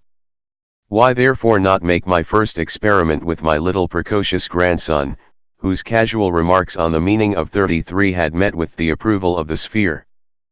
Discussing the matter with him, a mere boy, I should be in perfect safety, for he would know nothing of the proclamation of the council, whereas I could not feel sure that my sons so greatly did their patriotism and reverence for the circles predominate over mere blind affection might not feel compelled to hand me over to the prefect, if they found me seriously maintaining the seditious heresy of the third dimension. But the first thing to be done was to satisfy in some way the curiosity of my wife, who naturally wished to know something of the reasons for which the circle had desired that mysterious interview, and of the means by which he had entered the house. Without entering into the details of the elaborate account I gave her an account, I fear, not quite so consistent with truth as my readers in Spaceland might desire. I must be content with saying that I succeeded at last in persuading her to return quietly to her household duties without eliciting from me any reference to the world of 3 dimensions. This done, I immediately sent for my grandson, for, to confess the truth, I felt that all that I had seen and heard was in some strange way slipping away from me, like the image of a half-grasped, tantalizing dream, and I longed to essay my skill in making a first disciple. When my grandson entered the room I carefully secured the door. Then, sitting down by his side and taking our mathematical tablets or, as you would call them, lines, I told him we would resume the lesson of yesterday. I taught him once more how a point by motion in 1 dimension produces a line, and how a straight line in 2 dimensions produces a square. After this, forcing a laugh, I said, "And now, you scamp, you wanted to make me believe that a square may in the same way by motion upward, not northward, produce another figure, a sort of extra square in 3 dimensions. Say that again, you young rascal." At this moment we heard once more the heralds' "Oh yes! Oh yes!" outside in the street proclaiming the resolution of the council. Young though he was, my grandson, who was unusually intelligent for his age, and bred up in perfect reverence for the authority of the circles, took in the situation with an acuteness for which I was quite unprepared. He remained silent till the last words of the proclamation had died away, and then, bursting into tears, "Dear grandpapa," he said, "that was only my fun, and of course I meant nothing at all by it, and we did not know anything then about the new law, and I don't think I said anything about the 3rd dimension, and I am sure I did not say one word about upward, not northward, for that would be such nonsense, you know. How could a thing move upward, and not northward? Upward and not northward? Even if I were a baby, I could not be so absurd as that. How silly it is! Ha! Ha! Ha! Not at all silly," said I, losing my temper. "Here, for example, I take this square, and, at the word, I grasped a movable square, which was lying at hand, and I move it, you see, not northward but yes, I move it upward, that is to say, not northward, but I move it somewhere not exactly like this, but somehow." Here I brought my sentence to an inane conclusion, shaking the square about in a purposeless manner, much to the amusement of my grandson, who burst out laughing louder than ever, and declared that I was not teaching him, but joking with him, and so saying he unlocked the door and ran out of the room. Thus ended my first attempt to convert a pupil to the gospel of 3 dimensions. Section 22. How I then tried to diffuse the theory of 3 dimensions by other means, and of the result. My failure with my grandson did not encourage me to communicate my secret to others of my household, yet neither was I led by it to despair of success. Only I saw that I must not wholly rely on the catchphrase, upward, not northward, but must rather endeavor to seek a demonstration by setting before the public a clear view of the whole subject, and for this purpose it seemed necessary to resort to writing. So I devoted several months in privacy to the composition of a treatise on the mysteries of 3 dimensions. Only, with the view of evading the law, if possible, I spoke not of a physical dimension, but of a thought land whence, in theory, a figure could look down upon Flatland and see simultaneously the insides of all things, and where it was possible that there might be supposed to exist a figure environed, as it were, with 6 squares, and containing 8 terminal points. But in writing this book I found myself sadly hampered by the impossibility of drawing such diagrams as were necessary for my purpose, for of course, in our country of Flatland, there are no tablets but lines, and no diagrams but lines, all in one straight line and only distinguishable by difference of size and brightness, so that, when I had finished my treatise, which I entitled, Through Flatland to Thoughtland, I could not feel certain that many would understand my meaning. Meanwhile my life was under a cloud. All pleasures palled upon me, all sights tantalized and tempted me to outspoken treason, because I could not but compare what I saw in 2 dimensions with what it really was if seen in 3, and could hardly refrain from making my comparisons aloud. I neglected my clients and my own business to give myself to the contemplation of the mysteries which I had once beheld, yet which I could impart to no one, and found daily more difficult to reproduce even before my own mental vision. One day, about 11 months after my return from Spaceland, I tried to see a cube with my eye closed, but failed, and though I succeeded afterwards, I was not then quite certain, nor have I been ever afterwards, that I had exactly realized the original. This made me more melancholy than before, and determined me to take some step, yet what, I knew not. I felt that I would have been willing to sacrifice my life for the cause, if thereby I could have produced conviction. But if I could not convince my grandson, how could I convince the highest and most developed circles in the land? And yet at times my spirit was too strong for me, and I gave vent to dangerous utterances. Already I was considered heterodox if not treasonable, and I was keenly alive to the danger of my position. Nevertheless I could not at times refrain from bursting out into suspicious or half-seditious utterances, even among the highest polygonal and circular society. When, for example, the question arose about the treatment of those lunatics who said that they had received the power of seeing the insides of things, I would quote the saying of an ancient circle, who declared that prophets and inspired people are always considered by the majority to be mad, and I could not help occasionally dropping such expressions as the eye that discerns the interiors of things, and the all-seeing land. Once or twice I even let fall the forbidden terms the 3rd and 4th dimensions. At last, to complete a series of minor indiscretions, at a meeting of our local speculative society held at the palace of the prefect himself, some extremely silly person having read an elaborate paper exhibiting the precise reasons why Providence has limited the number of dimensions to 2, and why the attribute of omnividence is assigned to the Supreme alone, I so far forgot myself as to give an exact account of the whole of my voyage with the sphere into space, and to the assembly hall in our metropolis, and then to space again, and of my return home, and of everything that I had seen and heard in fact or vision.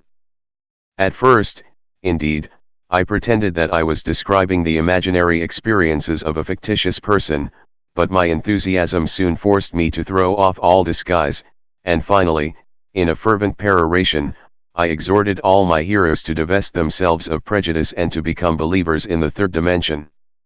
Need I say that I was at once arrested and taken before the council? Next morning, standing in the very place where but a very few months ago the sphere had stood in my company, I was allowed to begin and to continue my narration unquestioned and uninterrupted.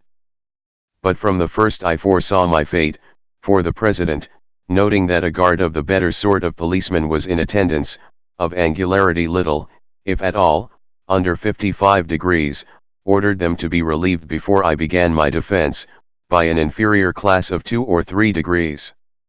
I knew only too well what that meant. I was to be executed or imprisoned, and my story was to be kept secret from the world by the simultaneous destruction of the officials who had heard it, and, this being the case, the president desired to substitute the cheaper for the more expensive victims.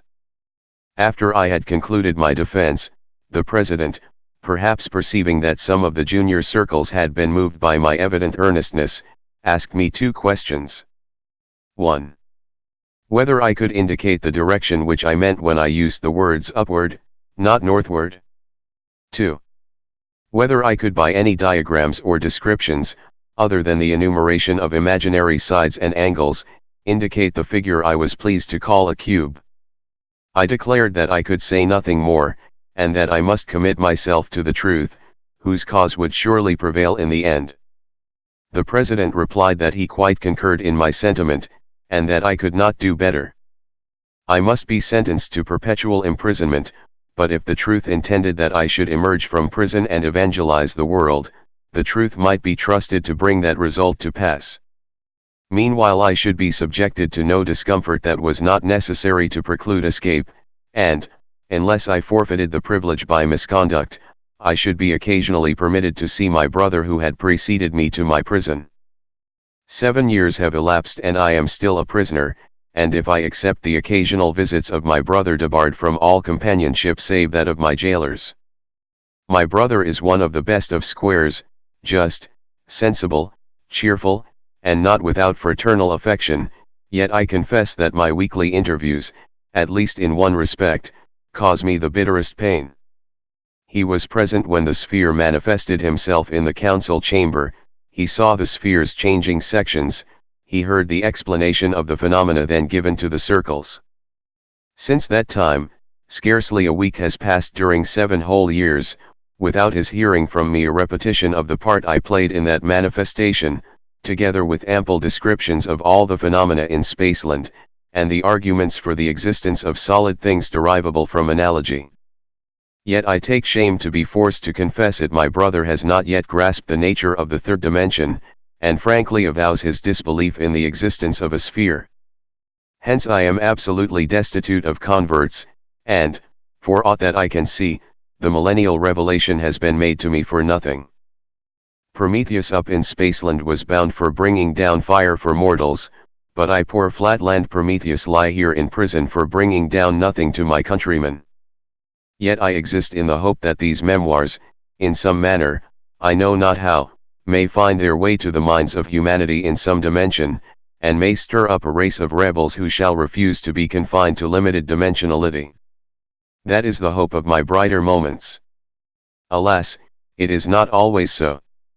Heavily weighs on me at times the burdensome reflection that I cannot honestly say I am confident as to the exact shape of the once seen, oft-regretted cube, and in my nightly visions the mysterious precept, upward, not northward, haunts me like a soul-devouring sphinx. It is part of the martyrdom which I endure for the cause of the truth that there are seasons of mental weakness, when cubes and spheres flit away into the background of scarce possible existences, when the land of 3 dimensions seems almost as visionary as the land of 1 or none, nay, when even this hard wall that bars me from my freedom, these very tablets on which I am writing, and all the substantial realities of Flatland itself, appear no better than the offspring of a diseased imagination, or the baseless fabric of a dream.